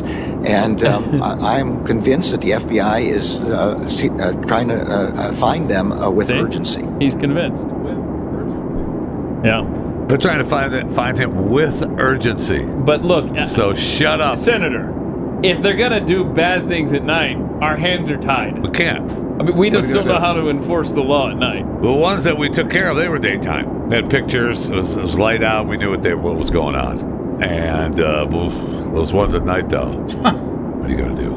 Can't see them. What are you going to do? What are you going to do? We can't see them. We looked around. We told them, did you see something? No? Okay. We moved on. These freaking people, man. It gets worse, though. All right, Josh Hawley, what do you got for me? I notice a pattern, though. The FBI field office in Richmond, on the 23rd of January of this year, issued a memorandum in which they advocated for, and I quote, the exploration of new avenues for tripwire and source development against traditionalist Catholics, it's their language, including those who favor the Latin Mass. Wow. Attorney General, are you cultivating sources and spies in Latin Mass parishes and other Catholic parishes around? Yes, they are. Around the country? No, the Justice Department does not do that. No, you are. You're lying. does not do investigations based on religion. I saw the document you have. What'd you do about it? Appalling. It's appalling. What'd you do about it? I'm in complete agreement with you. I understand that the FBI has withdrawn it and is now looking into how this could ever have happened. How did it happen? That's what they're looking into. But I'm totally It's been 5 weeks. We don't know who wrote the memo. I'll tell you how it happened.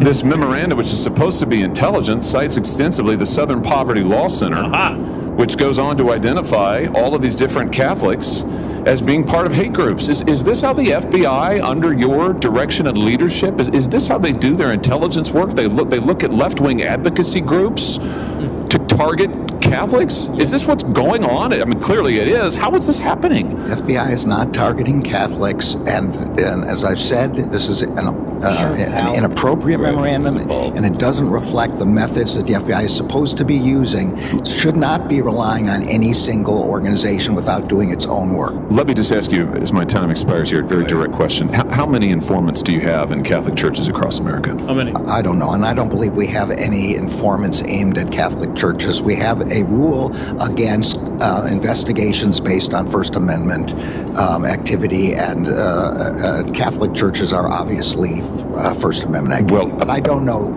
a specific answer to your question. You don't know the specifics of anything, it seems, but apparently on your watch, this Justice Department is targeting Catholics, targeting people of faith, specifically for their faith views. And Mr. Attorney General, I'll just say to you, it's a disgrace. Well, he did say it was a disgrace, too, in Merrick's defense. And nothing will change. I don't want to defend Merrick Garland, but I mean, he did say that, and he said how horrific it was. In fact, I believe it was appalling to Merrick. And what are you going to do if they were at church, if they were at mass, and it was nighttime? Right. What are you going to do? See, what can couldn't see. What can you do? And then we have Ted Cruz. Okay. I love how they all have their. We can get to Ted. I know we're up against the clock, but we can get to. I love how they all have their props now. Yes, they do. Every one of them brings their props now. I love it. It's like their own personal. I think Ted had the statute that shows that something should have been done, especially after Justice Kavanaugh's attacker happened. I sent 70 United States Marshals. Let me try again. Has the Department of Justice brought even a single case under this statute? It's a yes, no question. It's not a give a speech on the other things you did.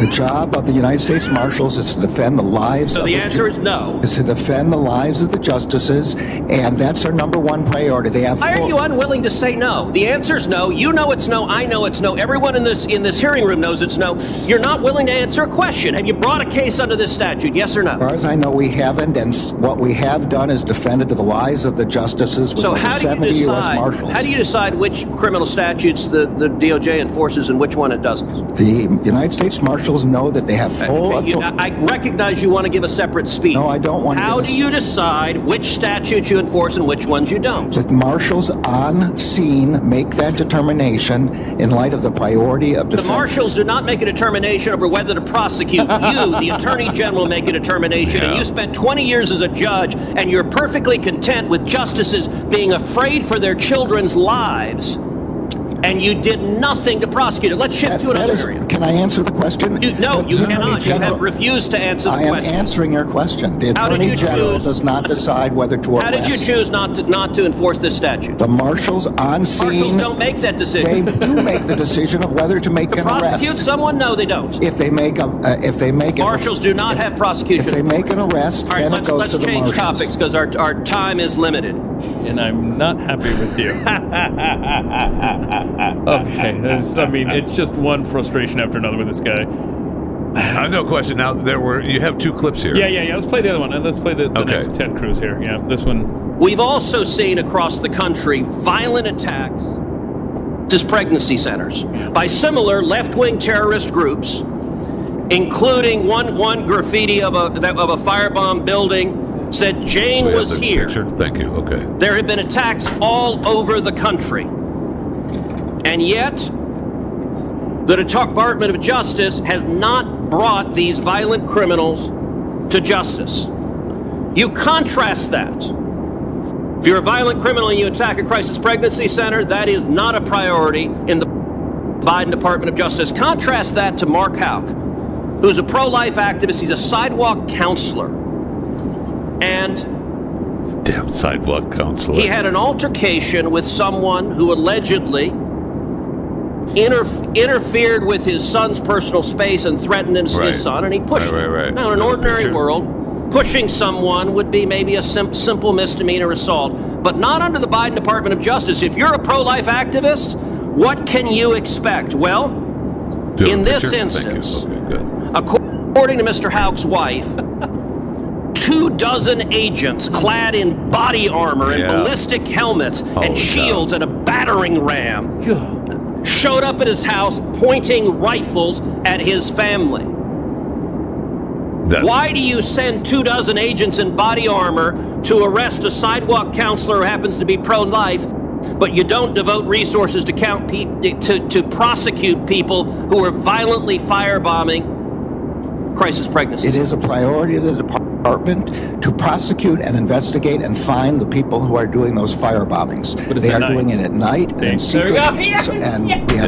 We have found one group which we did prosecute. You found one. How many have there been? How many attacks? There have been a lot, and if you have any information specifically as to who those people are, let me ask you something. Did you personally authorize 20 agents going to Mr. Houck's house, and he offered to turn himself in through counsel, but you didn't want that.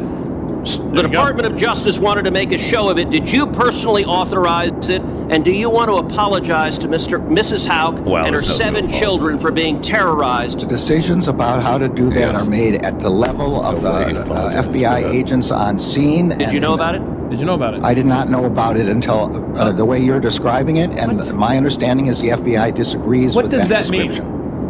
What does that mean? I didn't know about the way you're describing it, and the FBI disagrees with that description. So you did know about it, but what, you just didn't know there was going to be a battering ram? And you didn't know that there was, he's saying that the FBI, what he's dancing around is the FBI told him that they were going to go arrest him. Period. You think that's what, okay, sure. The FBI without told a battering him, and he okayed it. And he okayed it. The FBI said we were going to go arrest him. He said, and he had to have okayed it. And so then the FBI, he's throwing them under the bus by saying, I didn't know that they were going to send a whole SWAT team out with the battering ram. I'm ready for the... Oh, John. I think I'm going to do a round of Red Dead here real quick. Yeah. I just have to leave that up so I can see. You can still talk to me. Oh.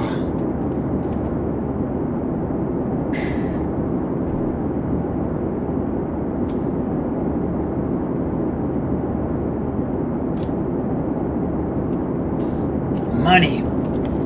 Gotta make money. What about the money, Dutch?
JW Cruz. When we going to MROC?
JW Cruz.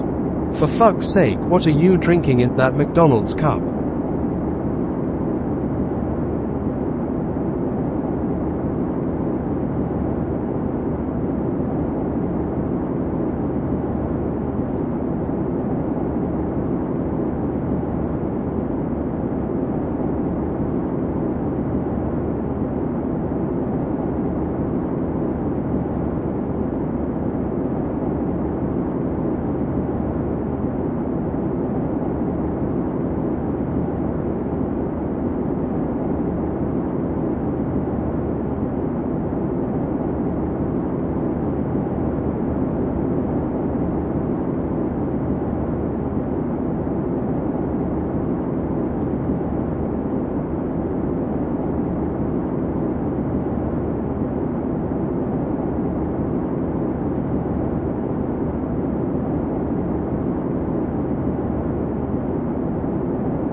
Indie Flyer.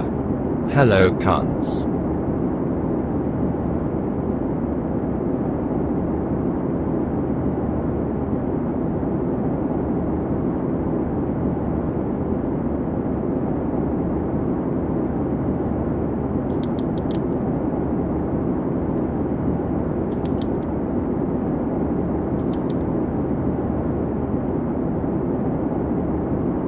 JW Cruz. This cunt it's playing something that don't hear FFS.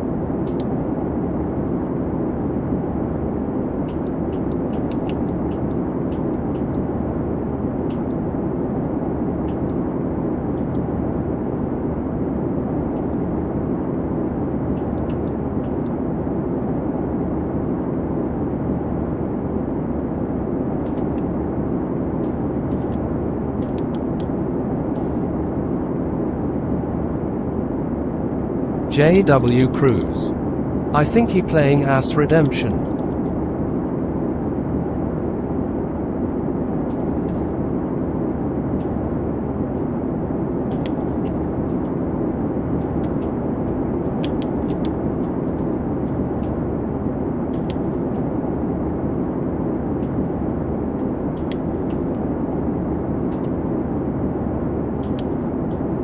Indie Flyer. Or jerking it under the table.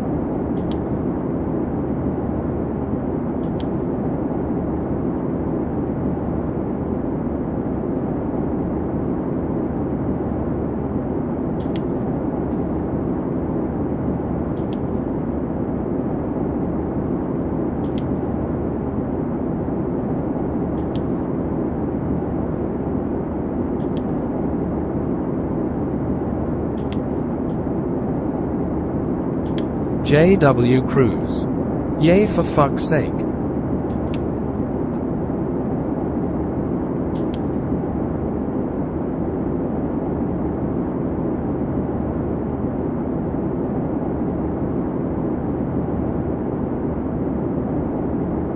Indie Flyer. D D D D D D D D N N N N N N N N N N N N.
Oh shit, sorry guys. Fuck.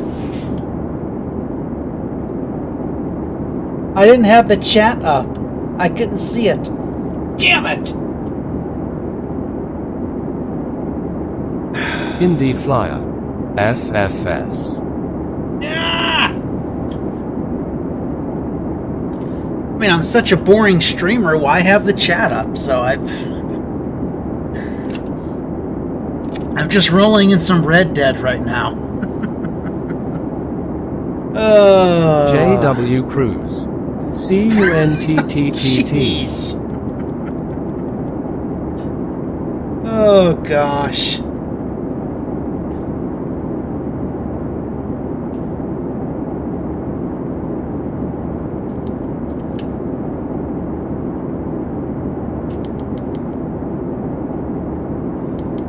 J.W. Cruz.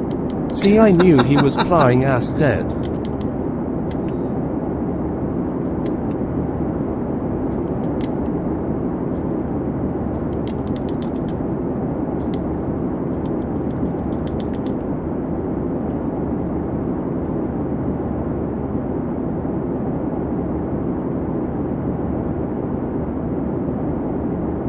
Are we back on? I think we're back on Call of Duty tonight, huh?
Ooh, a gold nugget. I'll take that.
United Well, underscore it's not Bill so much 41. Spirit, Bill. It's Spirit. Gotta love Spirit packs It's on. Airbus. It's Airbus. That's the problem right there. It's not Spirit. If they had Boeing, they wouldn't have these problems.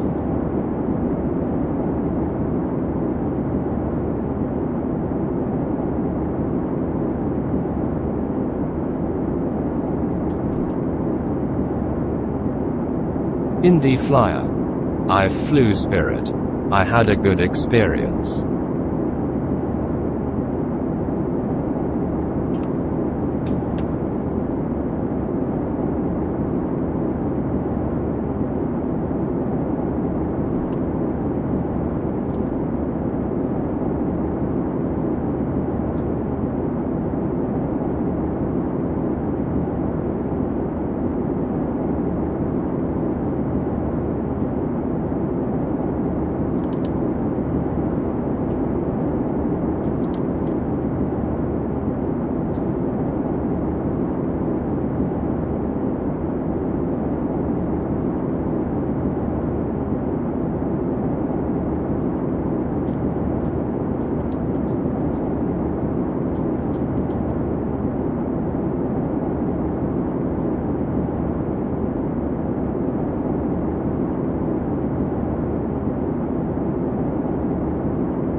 See, it's only the companies that fly Airbus that have these issues. United underscore Bill 41. I should say strictly Airbus. Southwest never has an issue. Seriously Never. though, glad your experience was Ever. good with them though.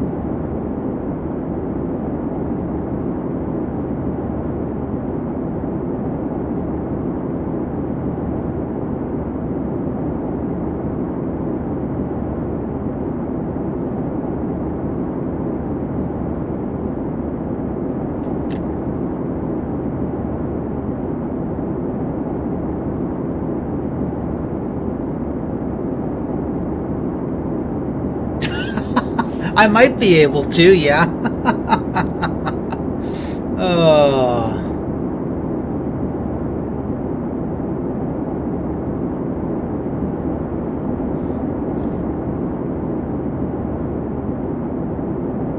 Indie Flyer. Can you change my voice to some sexy talking lady?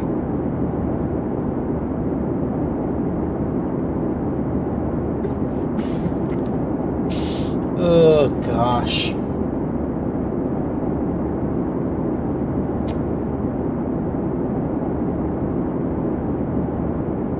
Indie Flyer. I'd like that. JW Cruz. John. I want a sexy lady with a limey accent please and thanks.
JW Cruise.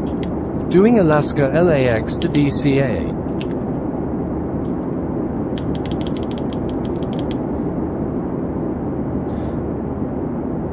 LAX to DCA? Okay.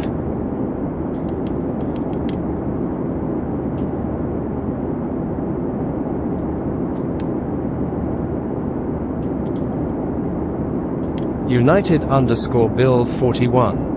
Seems good.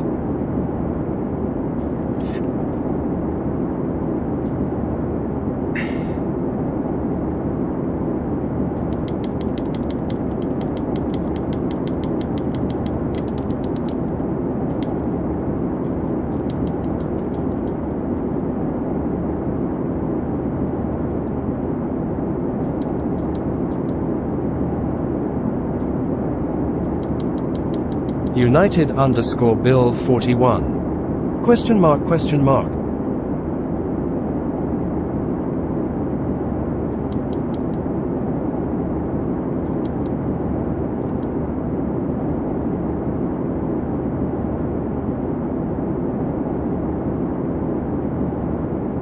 United _ Bill 41. Of the day. United _ Bill 41. Oh. Explain or MSFS. He better be doing it on, yeah, it shows Microsoft Flight Scamulator. Okay.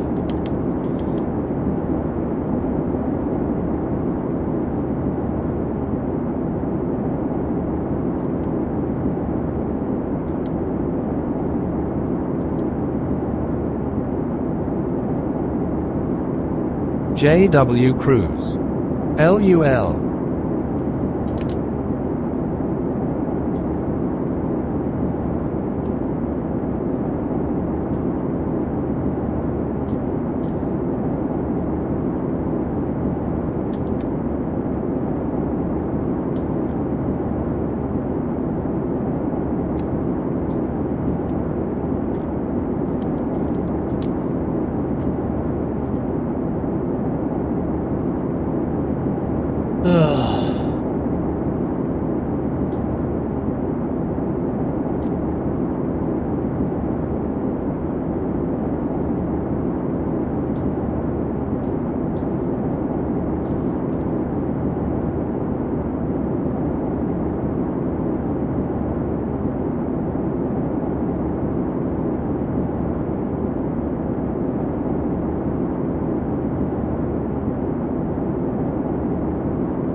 Dan probably wishes he had his weekend off too.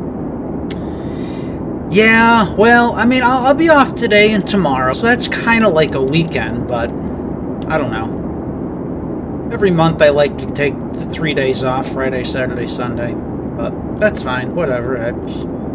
Actually, I am off Sunday, though, so I don't know what happened. Maybe they just couldn't approve it for Saturday. You I don't know. cunts.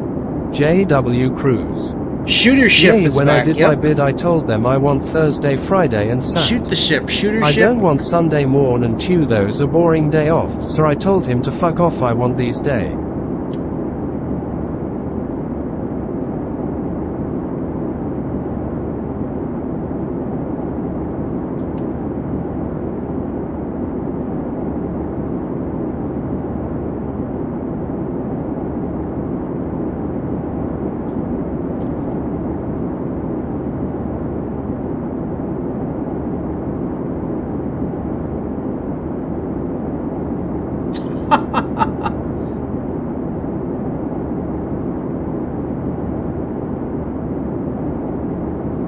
JW Cruise. From 9 a.m. to 7:30 p.m. 9 to 7. Oh, for gosh sakes.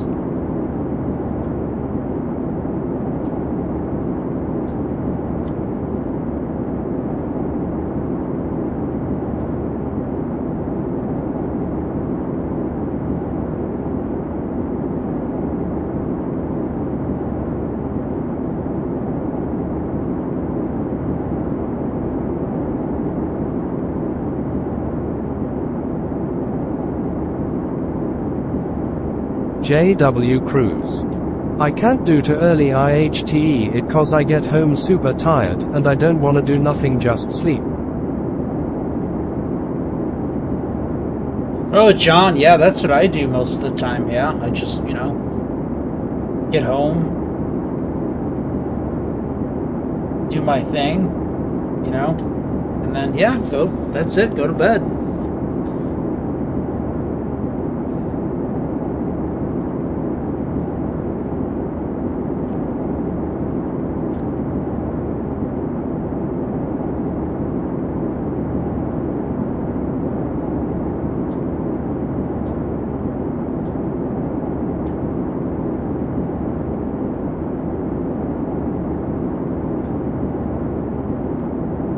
JW Cruz.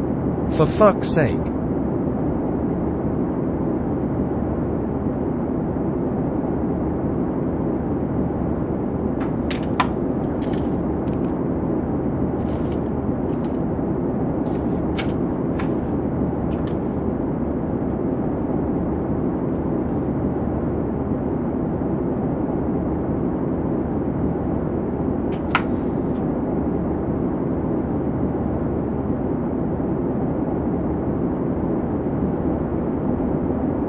JW Cruz.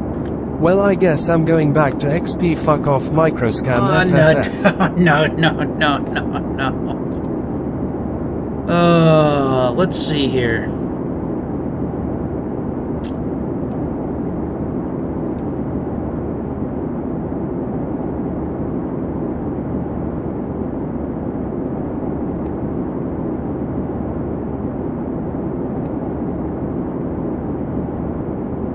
United_Bill 41. Why, what happened, Cruz? Shukras. Well, P3D better than XP, Happy Dan.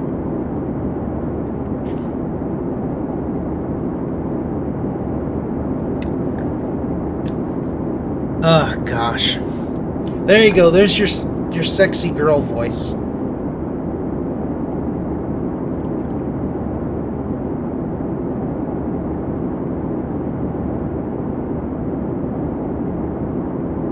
Chukras. She don't have a limey accent. United_Bill 41. LOL.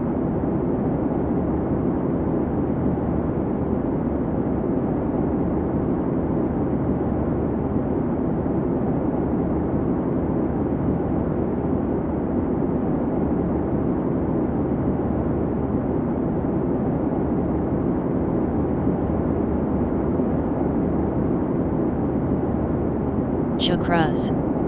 No thing happened, Bill just pulling Dan's legs, he hate XP. Chukras. LUL. United_Bill 41. LOL.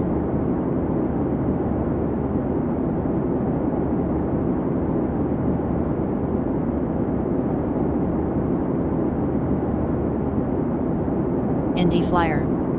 I better have a whore voice. Jeez. Ugh.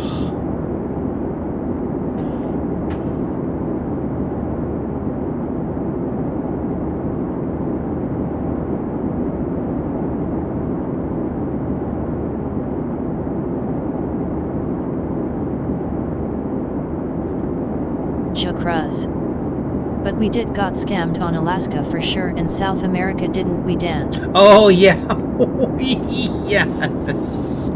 I could show the video. I mean, boy, it just looks cold down there. It just looks cold. Indie Flyer. Is this the new 900? It is, yeah. Mm-hmm. Yep. Indie Flyer. What's so different? Nothing.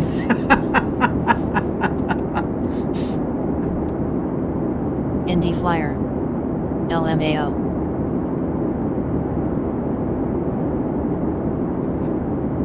Chukras.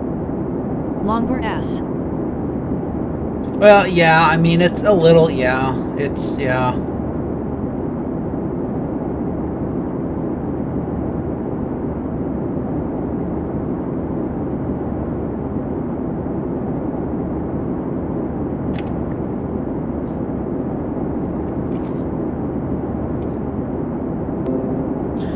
We were supposed to get the tablet, but... Chakras. Yet I would buy no mesh or nothing like that from ORBX scammers. Yeah, it's...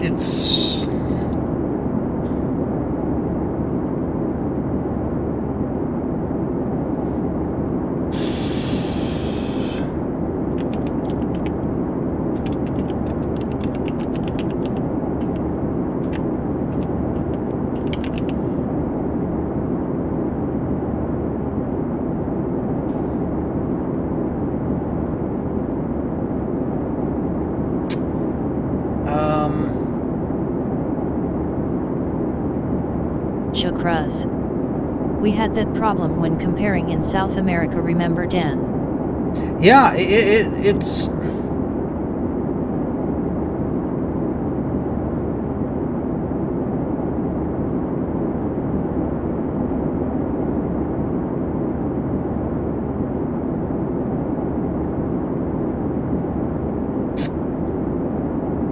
Trying to look...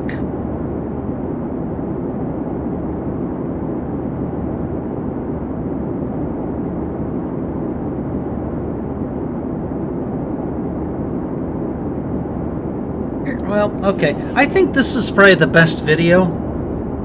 Do you like bush flying in Alaska? You'll want to stick around like until the end of this video. Dictionary that scam people on security, like, for fuck's sake, it's default, give me a break. It is, yeah. Let's take a look. Watch, you'll get into the comparison.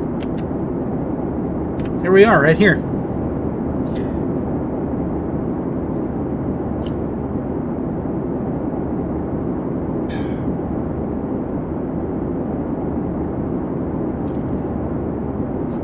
What's different?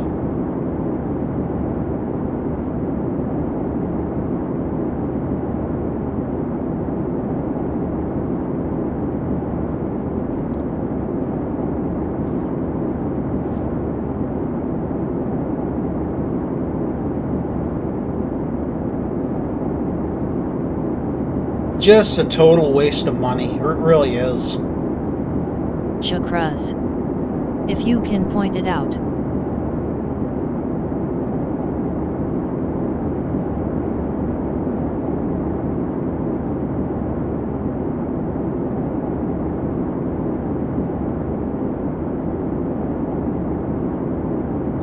Like it's not even worth, like...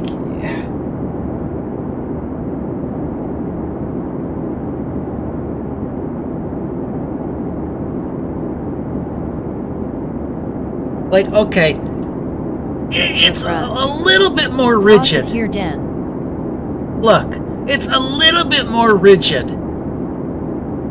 Big deal, like, unbelievable. It's not... It doesn't fix the shape-shifting FSX P3D mesh. And that is why I picked up South America. Because I thought it would fix that, but it doesn't.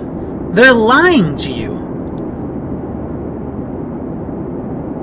Orbix has always had a problem, though. Like, they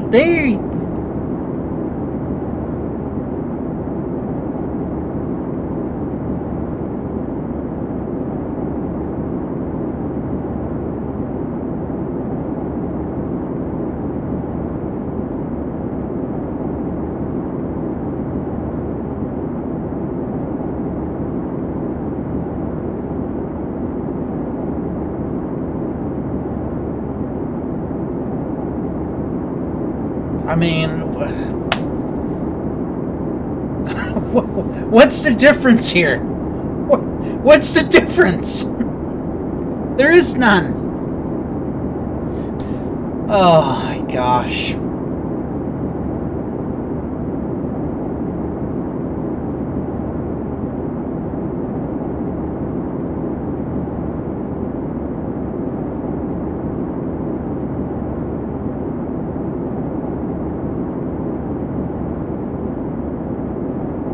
Indie Flyer. Only one difference, orcs are cunts. Look, okay. this video is a few years old, but it just... Videos are powered by Jetline Systems.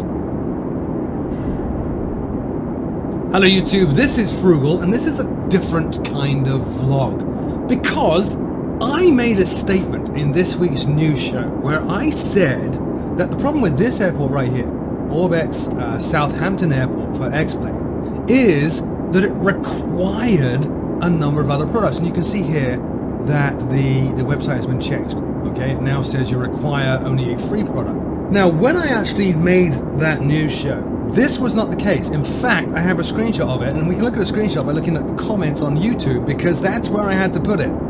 Here's the screenshot. This is what it used to say. To have Southampton. Now, I'm just going to read this exactly as it says, because John Venemer, the CEO, founder, president, boss, owner, whatever of Orbex, pretty much called me out on this and said, I don't know, I misread this. I don't think I did. Here's the words. You require, now in capital letters, all of the following products to use Southampton Airport. That would be the Orbex libraries, which are free, and True Earth Great Britain South for X-Plane 11, which is about, I don't know, $50, $60 or whatever it is. You are Australian. Now, I read that as, you know, this is a, as it says, prerequisite, and you require all of them. John explained to me that that's not the case. First of all, on this product in particular, on Southampton, this item here, that you require True Earth Great Britain South, is an error. That shouldn't have been on there. That's a mistake. But let me show you the comments. Let me show you the little, as John calls it, a storm in a teacup. Now, I don't believe it is a storm in a teacup, and I call on you guys actually to leave me a comment in the comment section below and let me know what you think. I don't think this is a storm in a teacup. I think this is a long-standing misunderstanding with Orbex's business model and what they require from us as customers. And I should point out, I am a customer. I don't get Orbex products for free. I buy them when they appeal to me. Anyway, look, here's the comments. John said, there is no requirement to purchase True Earth GB South to install EGHI Southampton. Had Frugal read the product page properly, well, there it is, and I actually did read it properly, he would have seen that for the best experience, which says it's not mandatory. Well, what he's referring to is actually, I can't show you. I'll show you in a second. Well, if I swap back here, I can show you. They put this text on there. For the best experience, Orbex True Earth Great Britain South should be purchased and installed prior to JFGDC. Crooner. I did see that, and I read that as defining the order. That for the best experience, you need to go up. Frugal, LOL.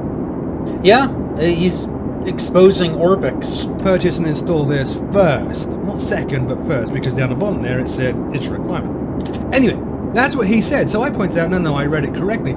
Then John Venemer made an incredibly interesting to me statement, which is where the whole storm in a teacup comes from. Look, John said, in our company's history, we have never forced any customers to purchase a region to use any of our airports. If that isn't the biggest lie. Of course. That's important. He then says the mere fact that all our airports can be installed independently of regions is testament to that. Obviously, they make no excuses about the fact that their airports are designed to be used with their regions, and you'll get the best experience when both are used together. But then he goes on to say 99% of our airports are bought by customers who have the matching region. That is the bit that really hooked me in.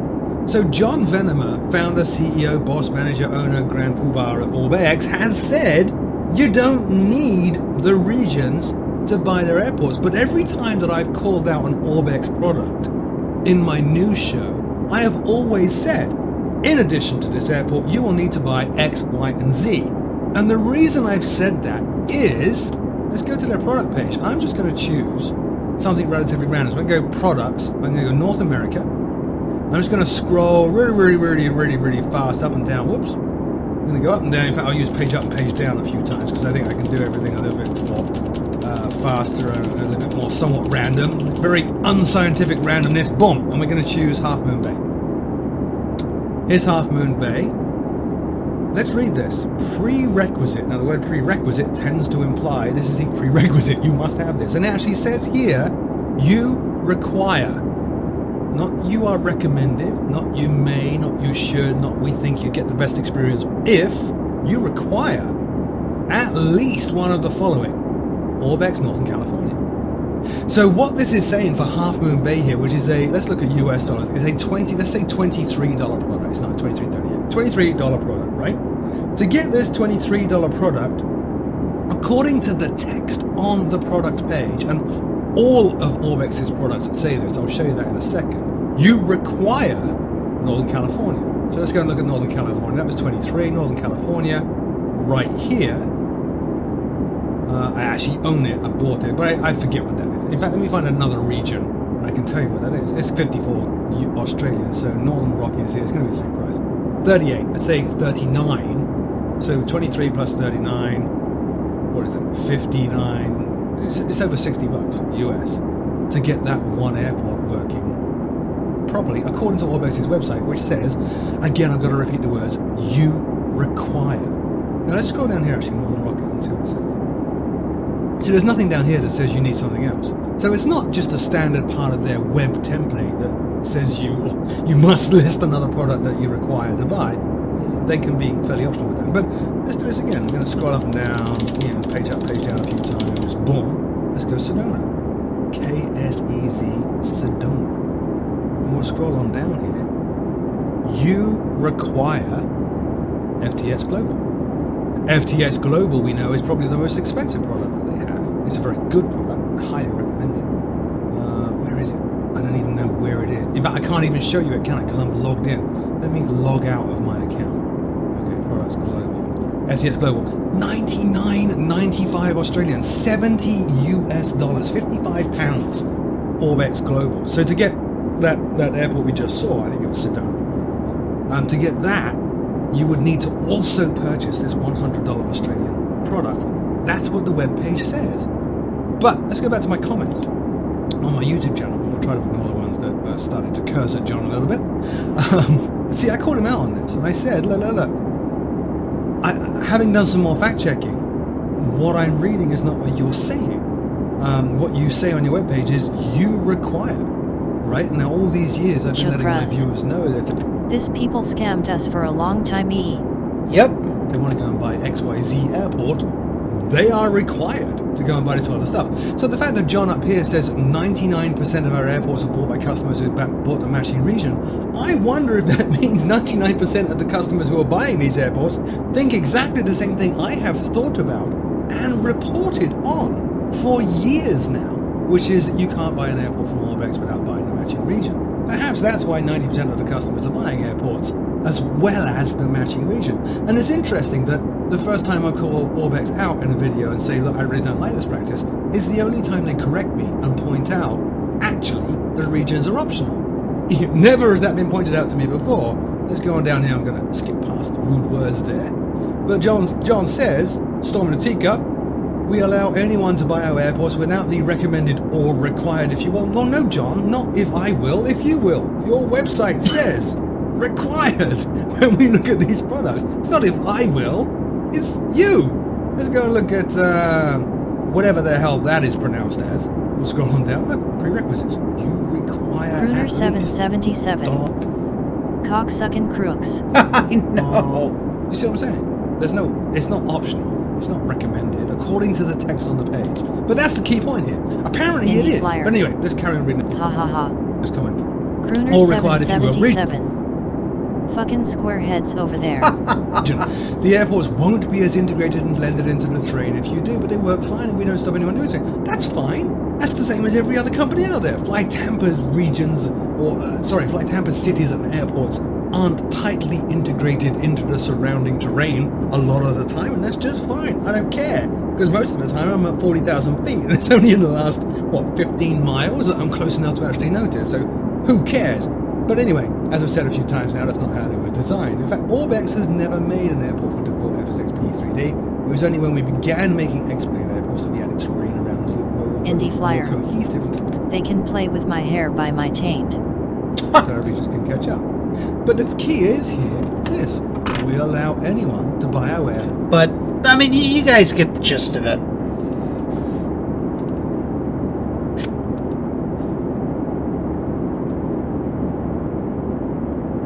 And they would do that all the time. We would look and say, oh, no, this you have to have this in order to get the airport. Well, you know, towards the latter years of P3D, Crooner and I, we would always use airports, and we didn't have the region, and they would work. I think there's the only airport I could really think of that didn't work was Juneau. For that one, for some reason, you did need the stupid whatever, Alaska, whatever it was. But most of the time, we didn't need the regions. So how many times did they make people buy a region thinking that was the only way to make the airport work? How much extra money did they make? How much extra money did they steal from people? So Orbix, they're I don't know, they're a little bit shady.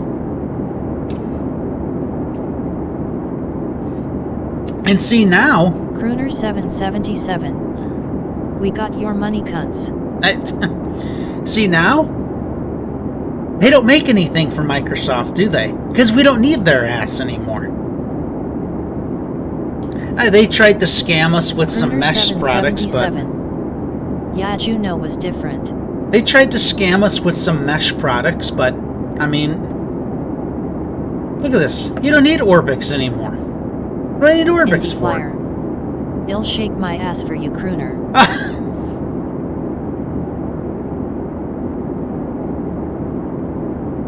So now they have other people, and they sell other people's scenery on their Orbix Direct. So they don't make scenery anymore. I guess they make a couple of rinky-dink, you know, buttfuck airports, but that's it. Indie Flyer. Give you a fruit basket, you sexy cunt. Chakras. Waiting on PBI. They said they were going to release PBI, what roadmap was that in? I think they announced it in like 2019, and I think it was in their 2021 roadmap or something. They never released it. Oh, they released it for X-Plane, didn't they? More like Juneau. Jeez. Crooner 777. Shake it, Indy.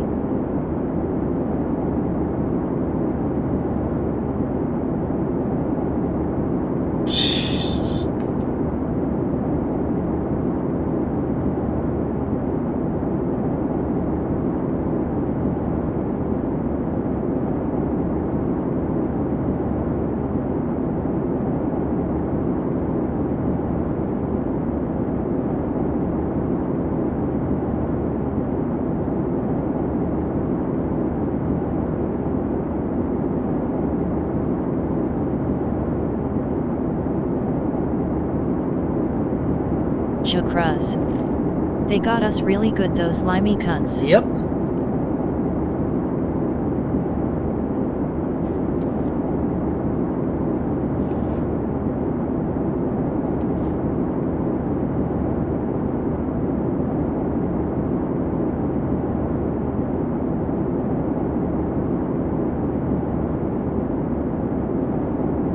Crooner 777. Toxic.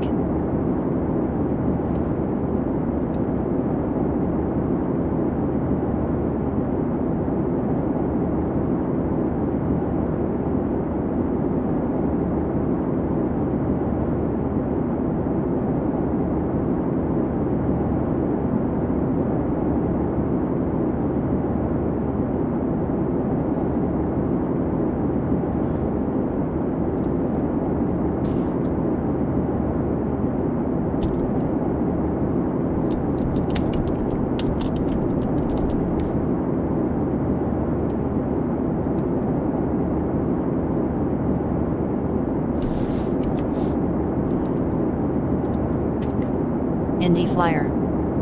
I farted in the shower this morning and my wife about threw up. Ooh. Ooh.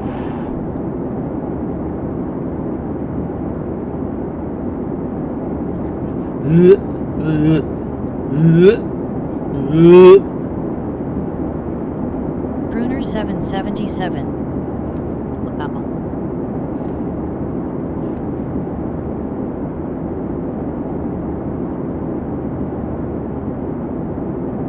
Crooner 777. Face with tears of joy, face with tears of joy, face with tears of joy.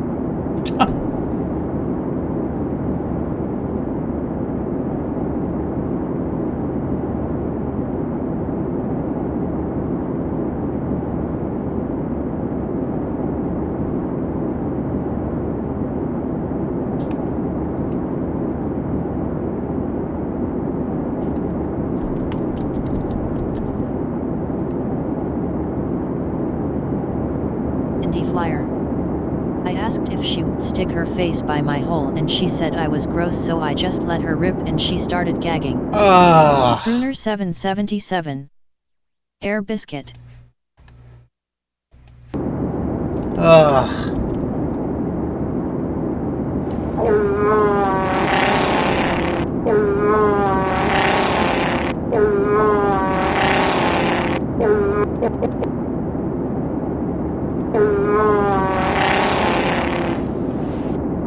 Ha ha ha ha ha ha ha ha ha ha ha.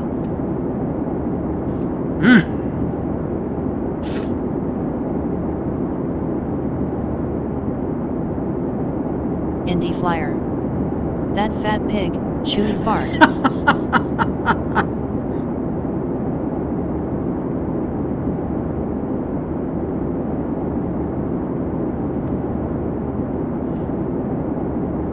Oh, gosh.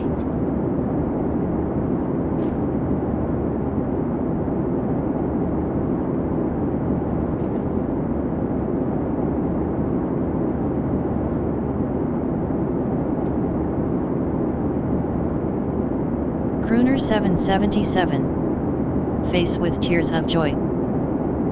Ugh.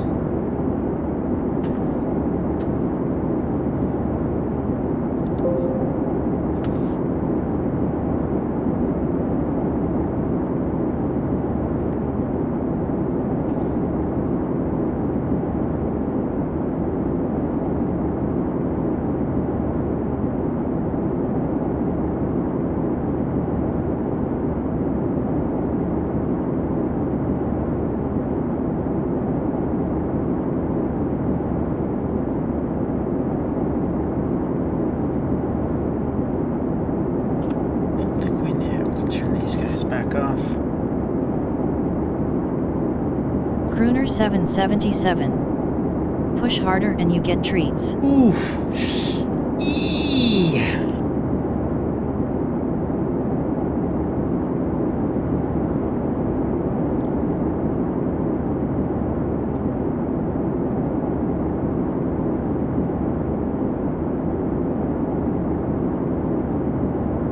Oh God, what's that? Oh God.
Alright, restroom break, guys. Be right back.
Gosh, I was walking around with that thing? Jeez. Oh, God.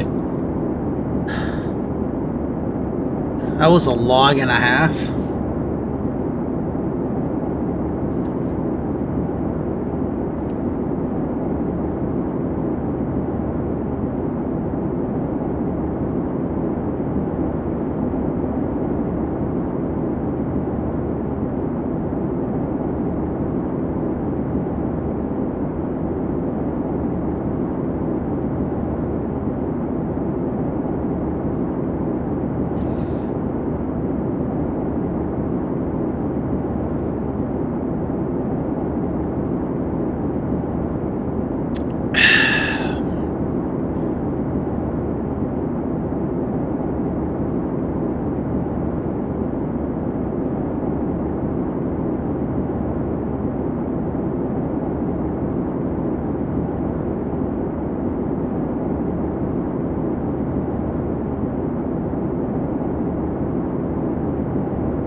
Southern Poverty Law Center to label the FBI as a terrorist organization, domestic terrorist organization. I do have a question. Well, I know this is just me chewing the fat, Jeff Fisher. Okay. How much money are we spending on these pictures that our senators are using at these hearings? I mean, okay. I mean, I got it. It can't be cheap. It's not cheap making those huge posters. So, I mean, is that coming out? Is Ted footing the bill for that? Is Josh Hawley footing the bill for his that? staff gets a budget, you know? Which means we're footing the bill for that. Absolutely. So we need to tone down the pictures a little bit. Okay. I don't need to have the backdrop. All right, I got what you're saying. Just tell C-SPAN to zoom in a little bit more, and then you don't need the big picture. I got what you're saying. Can I just say that I would not want to be like Ted Cruz's kid, like if you do something bad as a teenager, and then you know you're in trouble. You know you're busted when Ted Cruz, your dad, goes, "Let me ask you something." You're like, "Oh, crap. He knows what I was doing last night." Honey, get in here and bring that poster. Is this you? Is this you? Well, you can't see. It's nighttime, Dad. Sorry. You don't even know it's me. Let me ask you something. Were you toilet papering Mr. Wilson's front yard?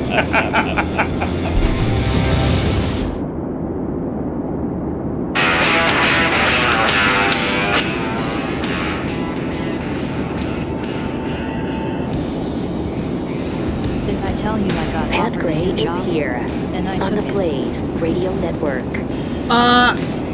No. What's the new job?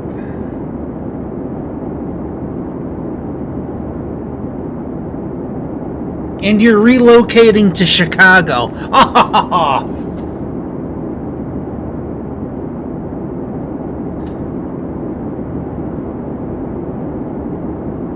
Indy Flyer. The same line of business, just a different location. Oh, okay. Chicago?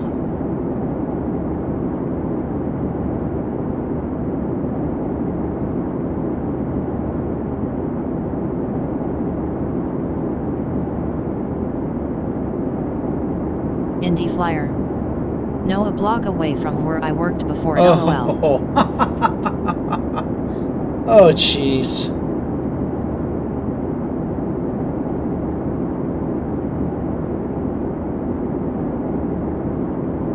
Do you have to work weekends now, or are you off weekends?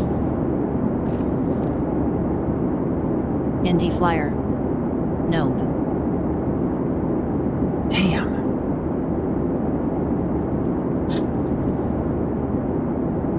Wish my store closed for the weekend. Fuck.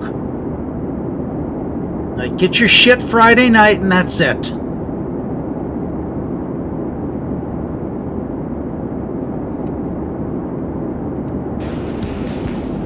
Hi, how you doing? Welcome to the broadcast. Jeff Fisher in for Pat Gray, who's on vacation out gallivanting the countryside. Keith Malinak is here. All the Dinkles are here. Bringing you entertainment like you never had before on Blaze TV and Blaze Radio Network. You're welcome. Looks like Dingles is really starting to get some traction on Twitter among the Pat heads. Well, so, you're welcome. I'm gonna tell you what I gotta do. 888-900-3393 is the phone number. You can tweet the show at Pat Unleashed. We have Twitter correspondence from Caffeinated Texan. At Jeffy JFR is my bomb shelter. What does that mean? Oh, okay. So what does that mean? It's what's her name? It's Caffeinated Texan. Caffeinated Texan. Okay. What does that mean? What Caffeinated Texan is saying is gosh, overweight, and that you provide it's a fat shelter. joke. It is a fat joke. Okay. Tamara B, if a cloth mask protects us from a virus, then surely a newspaper would protect us from a virus. Yes, absolutely, 100%. Plus, as I said, those were in the 50s. Those were newspapers, man. That was real newspaper then. Putting out a Ritz, the duck and cover seems a lot like the airline brace position. Both appear to be the fastest way to die in those situations. No doubt about it. And plus, we've seen in plenty of airline documentaries where people who survive crashes have the seatbelt on and are sitting back with their feet up on the seats. Right? If you bent down, those seats all smashed together, dead. Or if you jump, so you're right before it hits the ground. I hear that works too. You can give that a shot. Sure, no problem. KJP's super book of questions and answers. First of all, it's the great big book of everything. Okay. Jeffy, I'm also from Michigan. The proper pronunciation of asphalt, he has it spelled wrong, A-S-P-H-A-L-T. Yeah, asphalt. Is blacktop. Oh, okay. Yeah, we used to call it blacktop. My mom used to call it tarvy. They're going to tarvy the road. Yeah, well, in Tuscola County, yeah, they're going to tarvy the back road today. I've never heard that. Tarvy. I don't know why they would call it tarvy, but she used to call it tarvy all the time. Okay. Coke Zero. Oh. No. I'm a Pepsi guy. I'm a Pepsi guy.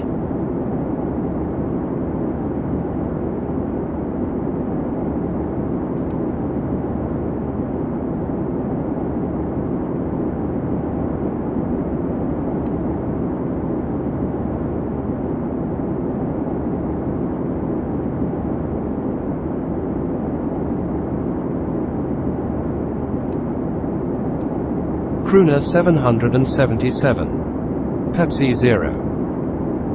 Diet Pepsi. Well, I got root beer now, but...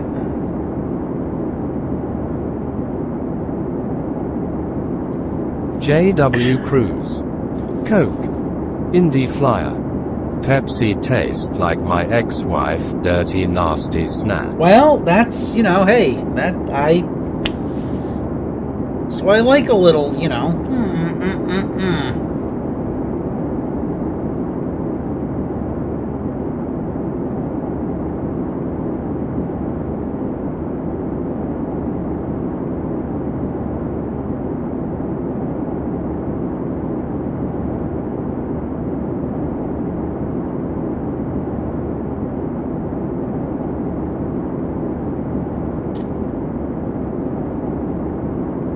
Crooner 777. Tears of Joy. Oh, gosh. Indie Flyer. That shit smelled like an old locker room. Oh, gosh.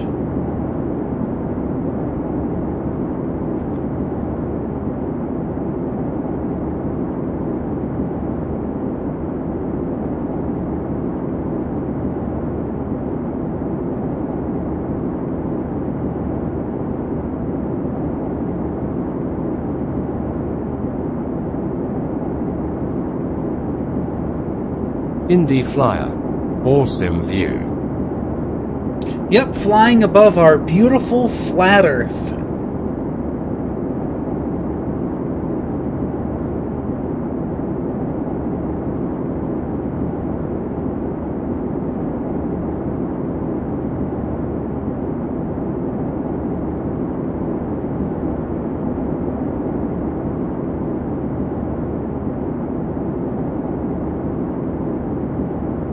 Indie Flyer.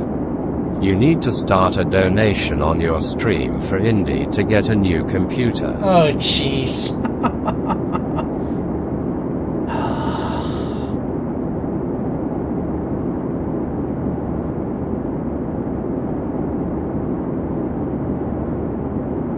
Indie Flyer.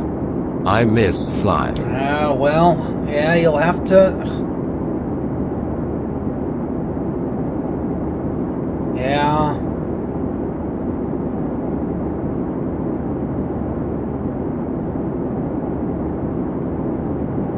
Crooner 777. We miss ya too. Well...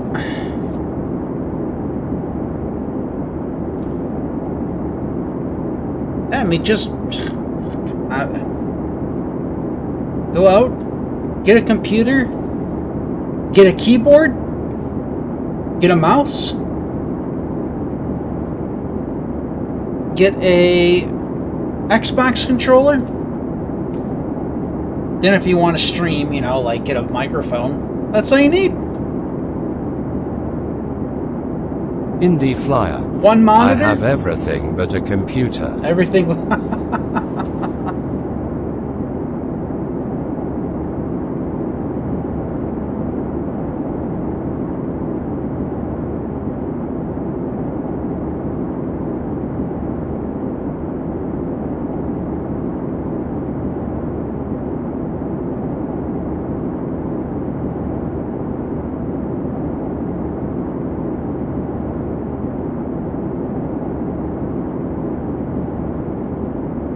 I mean, I have the simplest, boring setup. I mean, but it's fine.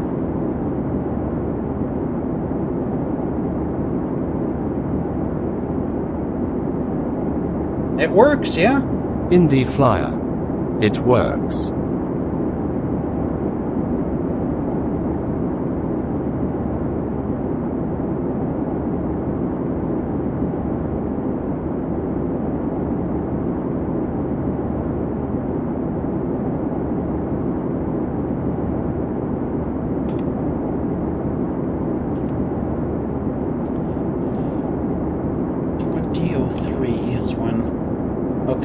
So got a little bit of time.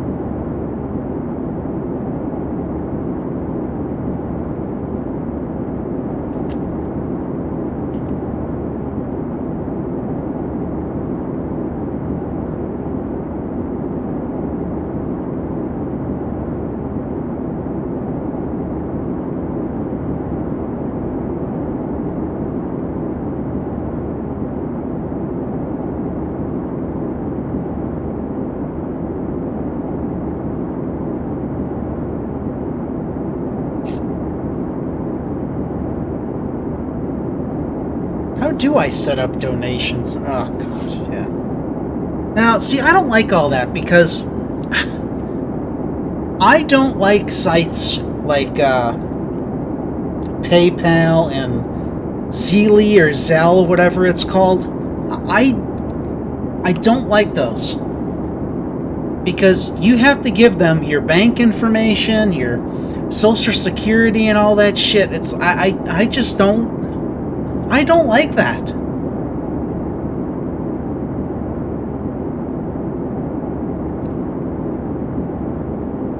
And I think both my brother and I have had issues from PayPal before.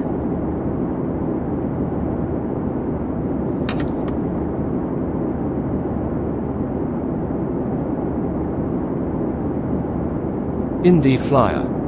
Brooks just posted on Facebook that he retired from the fire dept and took a job as a corp pilot flying Lear jests out of Nashville. Oh, jeez. Badass.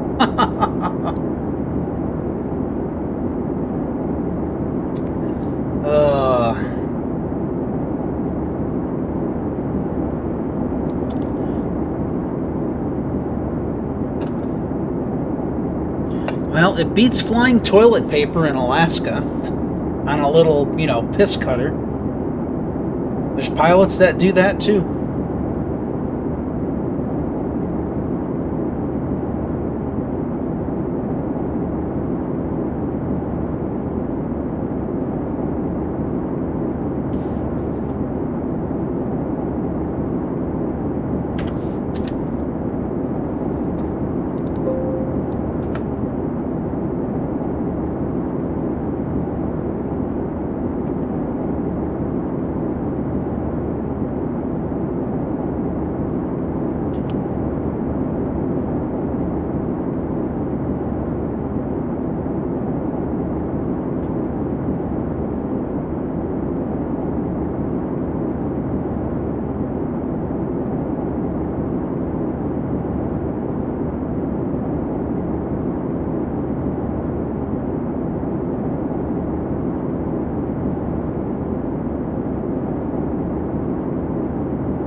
Welcome to Delta.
Flight of the day, John. Gosh. Look, we left the gate over 5 hours ago.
JW Cruise.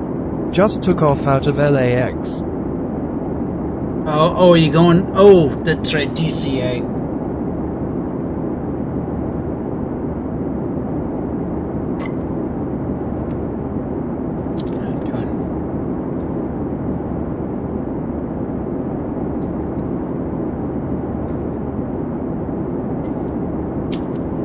Oh.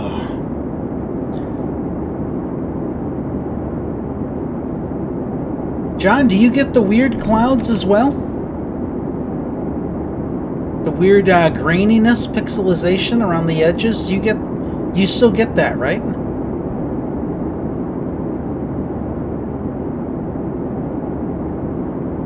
JW Cruise. Yay. Yeah, okay. And you have what, the 3090, so it can't be anything with that.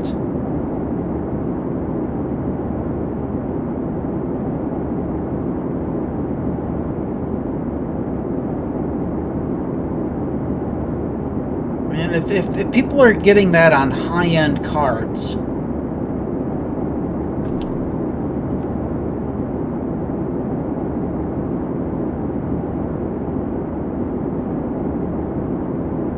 JW Cruise.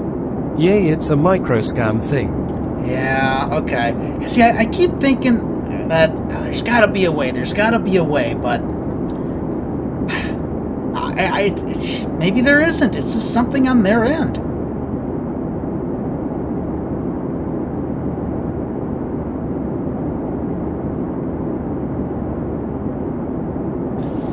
Well, we're close enough here. I guess we could go ahead and do the arrival.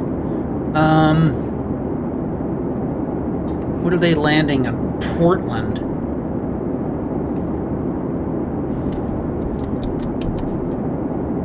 Portland.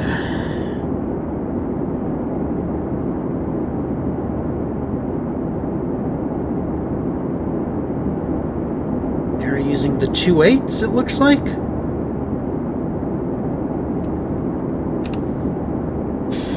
So I guess we'll go to the right side. And we're on the... What did it give us here? The Hood 4.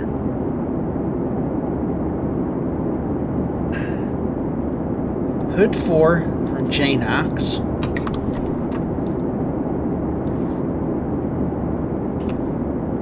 Let's take a look.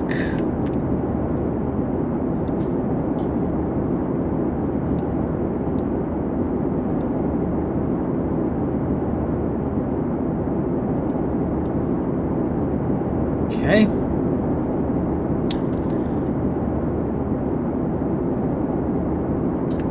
Let's check the weather.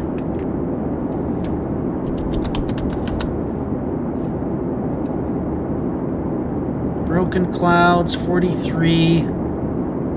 Visibility 10 miles. It looks pretty good.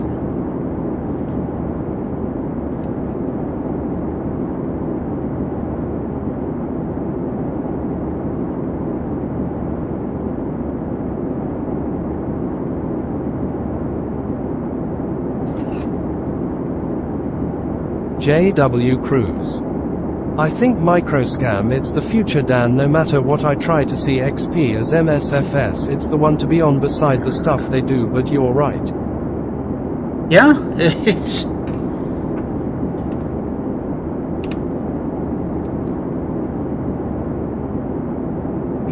a 2, alright.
That still shows on the...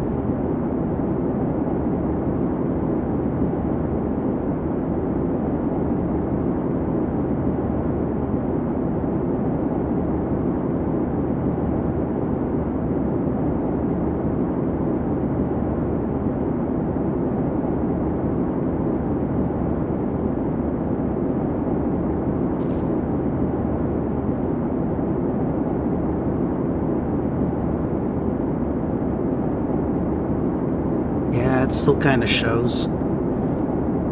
Okay.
JW Cruz.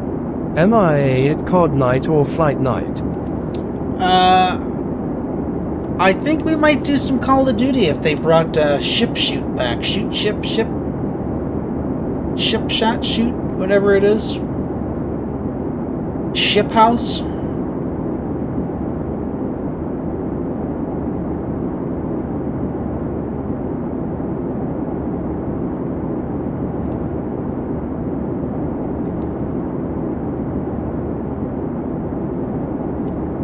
JW Cruise. It's back. Yeah.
JW Cruise.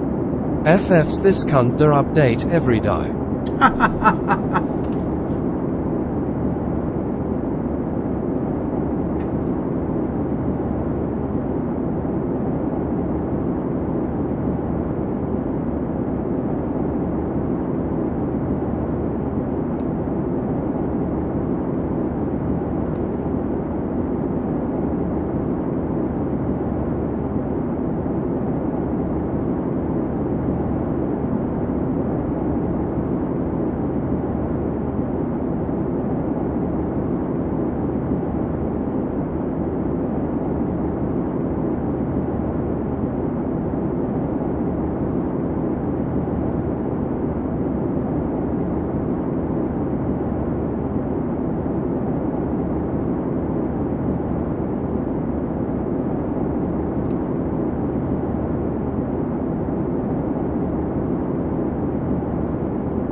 JW Cruise.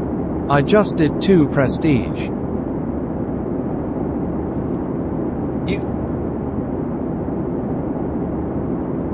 Yeah, we'll have to keep grinding that tonight.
J.W. Cruz.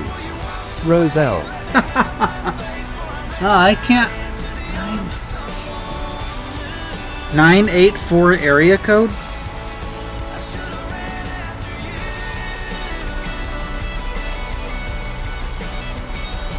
North Carolina? Oh, for gosh sakes. Yes.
J.W. Cruz. Is that Jason Aldean? No, it's, Cole Swindle.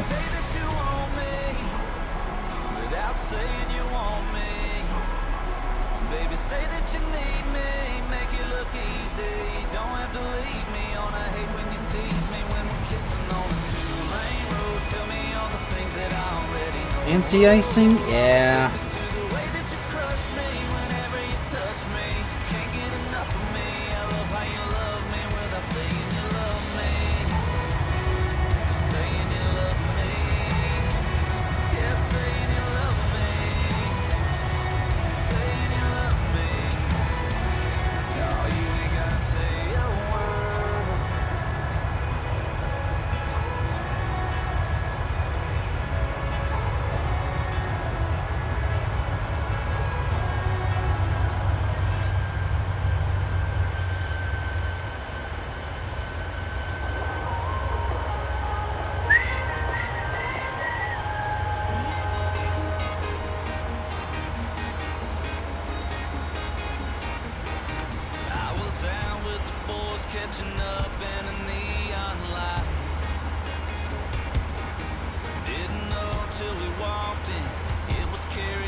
South Georgia, she's got the bar in the palm of her hand, and she's a 90s country fan, like I am. Hey, I got a Chevy, she can flip a quarter. I'd drive her anywhere from here to California when this song is over. I gotta find her 'cause she had me at Heads, Carolina.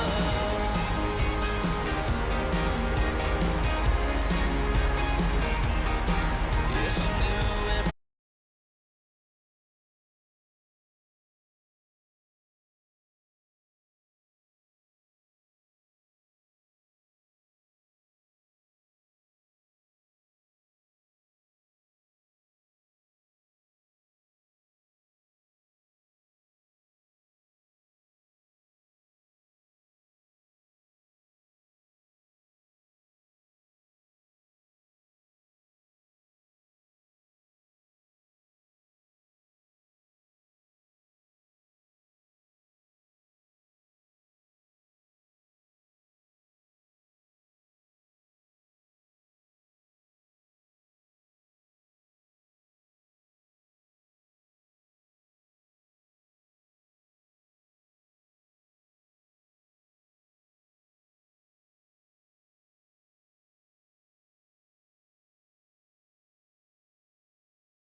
Yeah, I think that's Mount Rainier over there.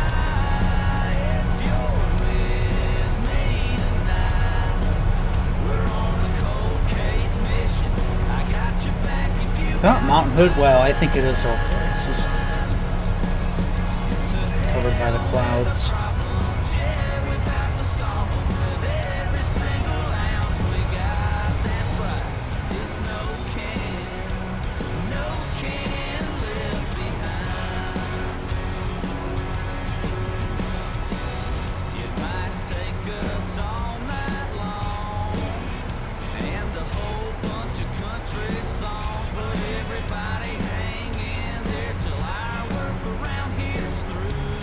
Y'all know what to do.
the idea brought to you by beer because you see that this is a special song to me. It's different than any other song on my album. It's a real deal love song. There's no we'll pause it.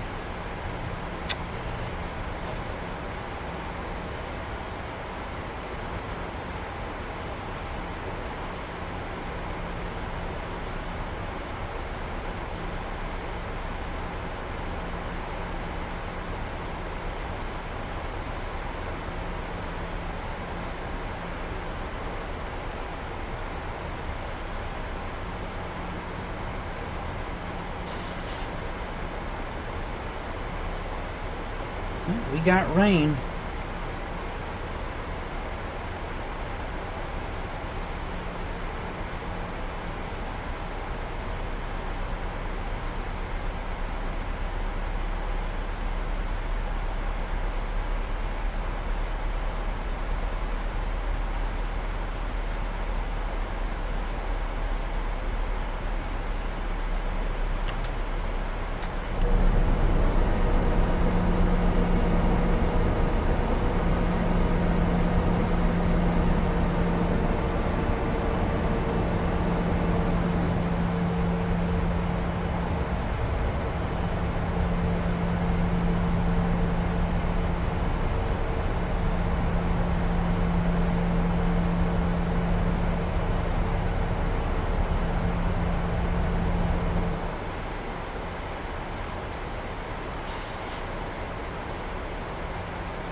Well, there was snow.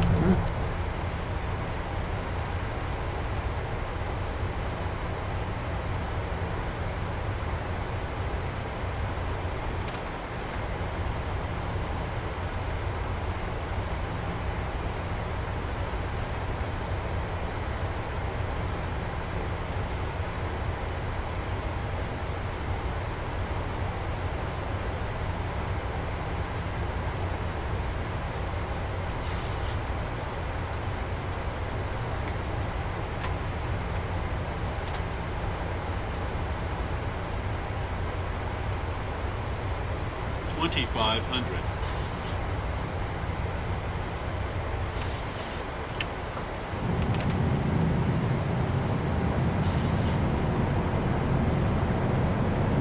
Four.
Ready?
Auto flight off.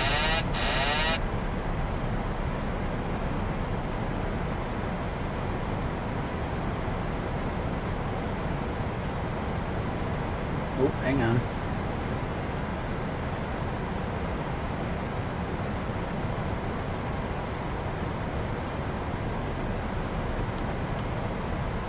Glide slope.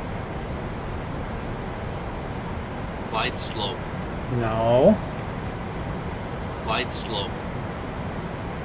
Oh, maybe it's, I don't know what it's picking up, but... Glide slope. Look, I could see 3 white. Glide slope. A little bit high. Slope. Okay, there we go. Caught one. Glide slope. Glide slope. I eat my ass. Glide slope. Glide slope. Minimums. Glide slope. Whoop, whoop, whoop. 100. 50. 40. A little bit low now. 30. 20. 10.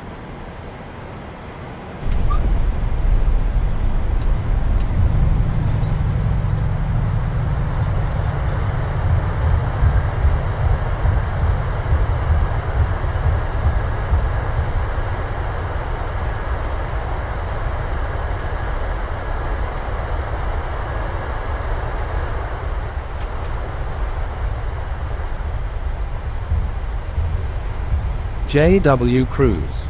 Nice landing, mate. Yeah, not too bad. I literally think our gate is like right here.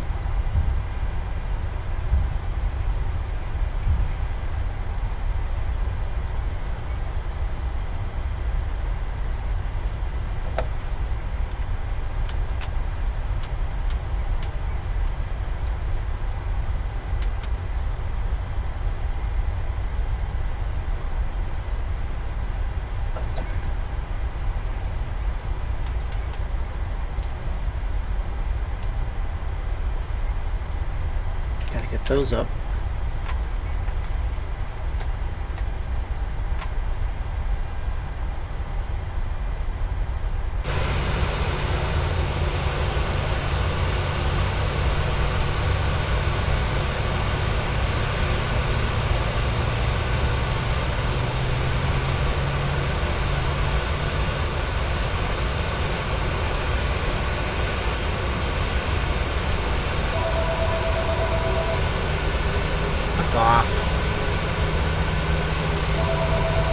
We'll go park next to Mr. Hawaiian over here.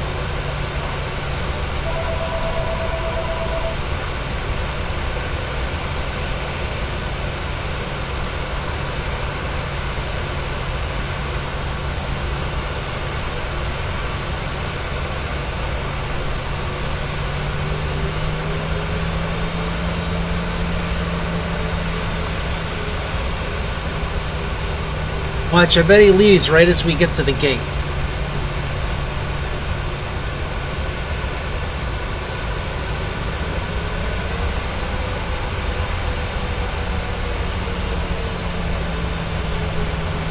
Boy, there's a lot of people here. There's more traffic on here than there is VATSIM. Look at that 7.4 just rolling over there.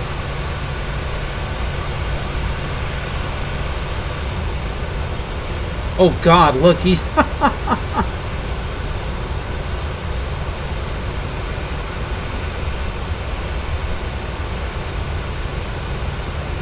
Unless they put static planes on, I don't know.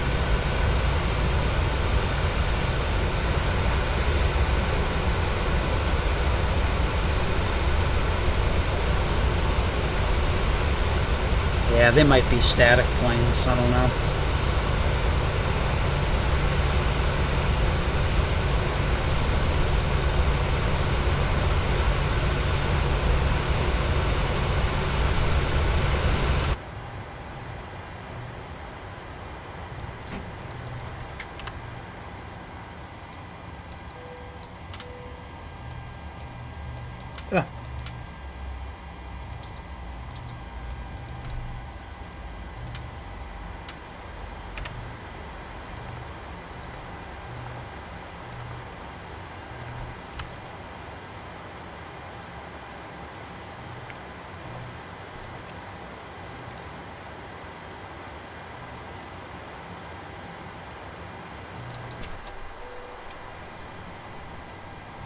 That's it. Guys, welcome to Portland. 6 hours, 3 minutes, gate to gate. Here we are. The beautiful Portlandia. JW Cruise.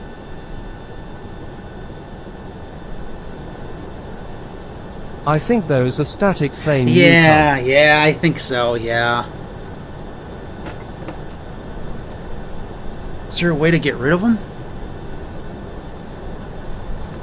Let me see what they say.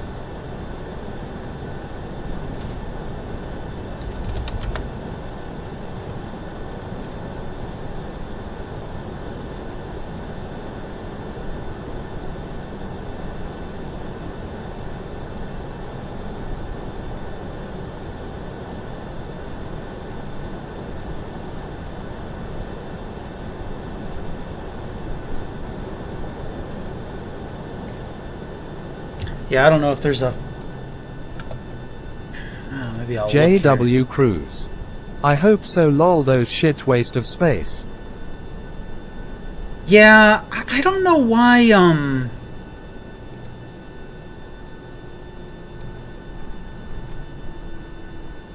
Portland scenery.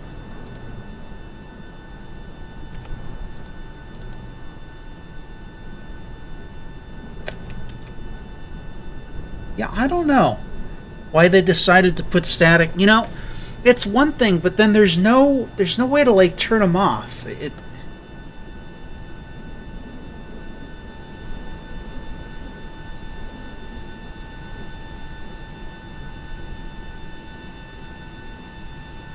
All right. Well, guys, that's all I got for you. That's it. I will talk to you guys probably tomorrow morning. Until then, have a wonderful evening. Indy, if you're in here, I'll be on with you in a little while for some ship house, shoot the shit, or whatever it's called. Until then, guys, have a wonderful day. And we'll talk to you tomorrow. Good night, bye-bye, and so long. See ya.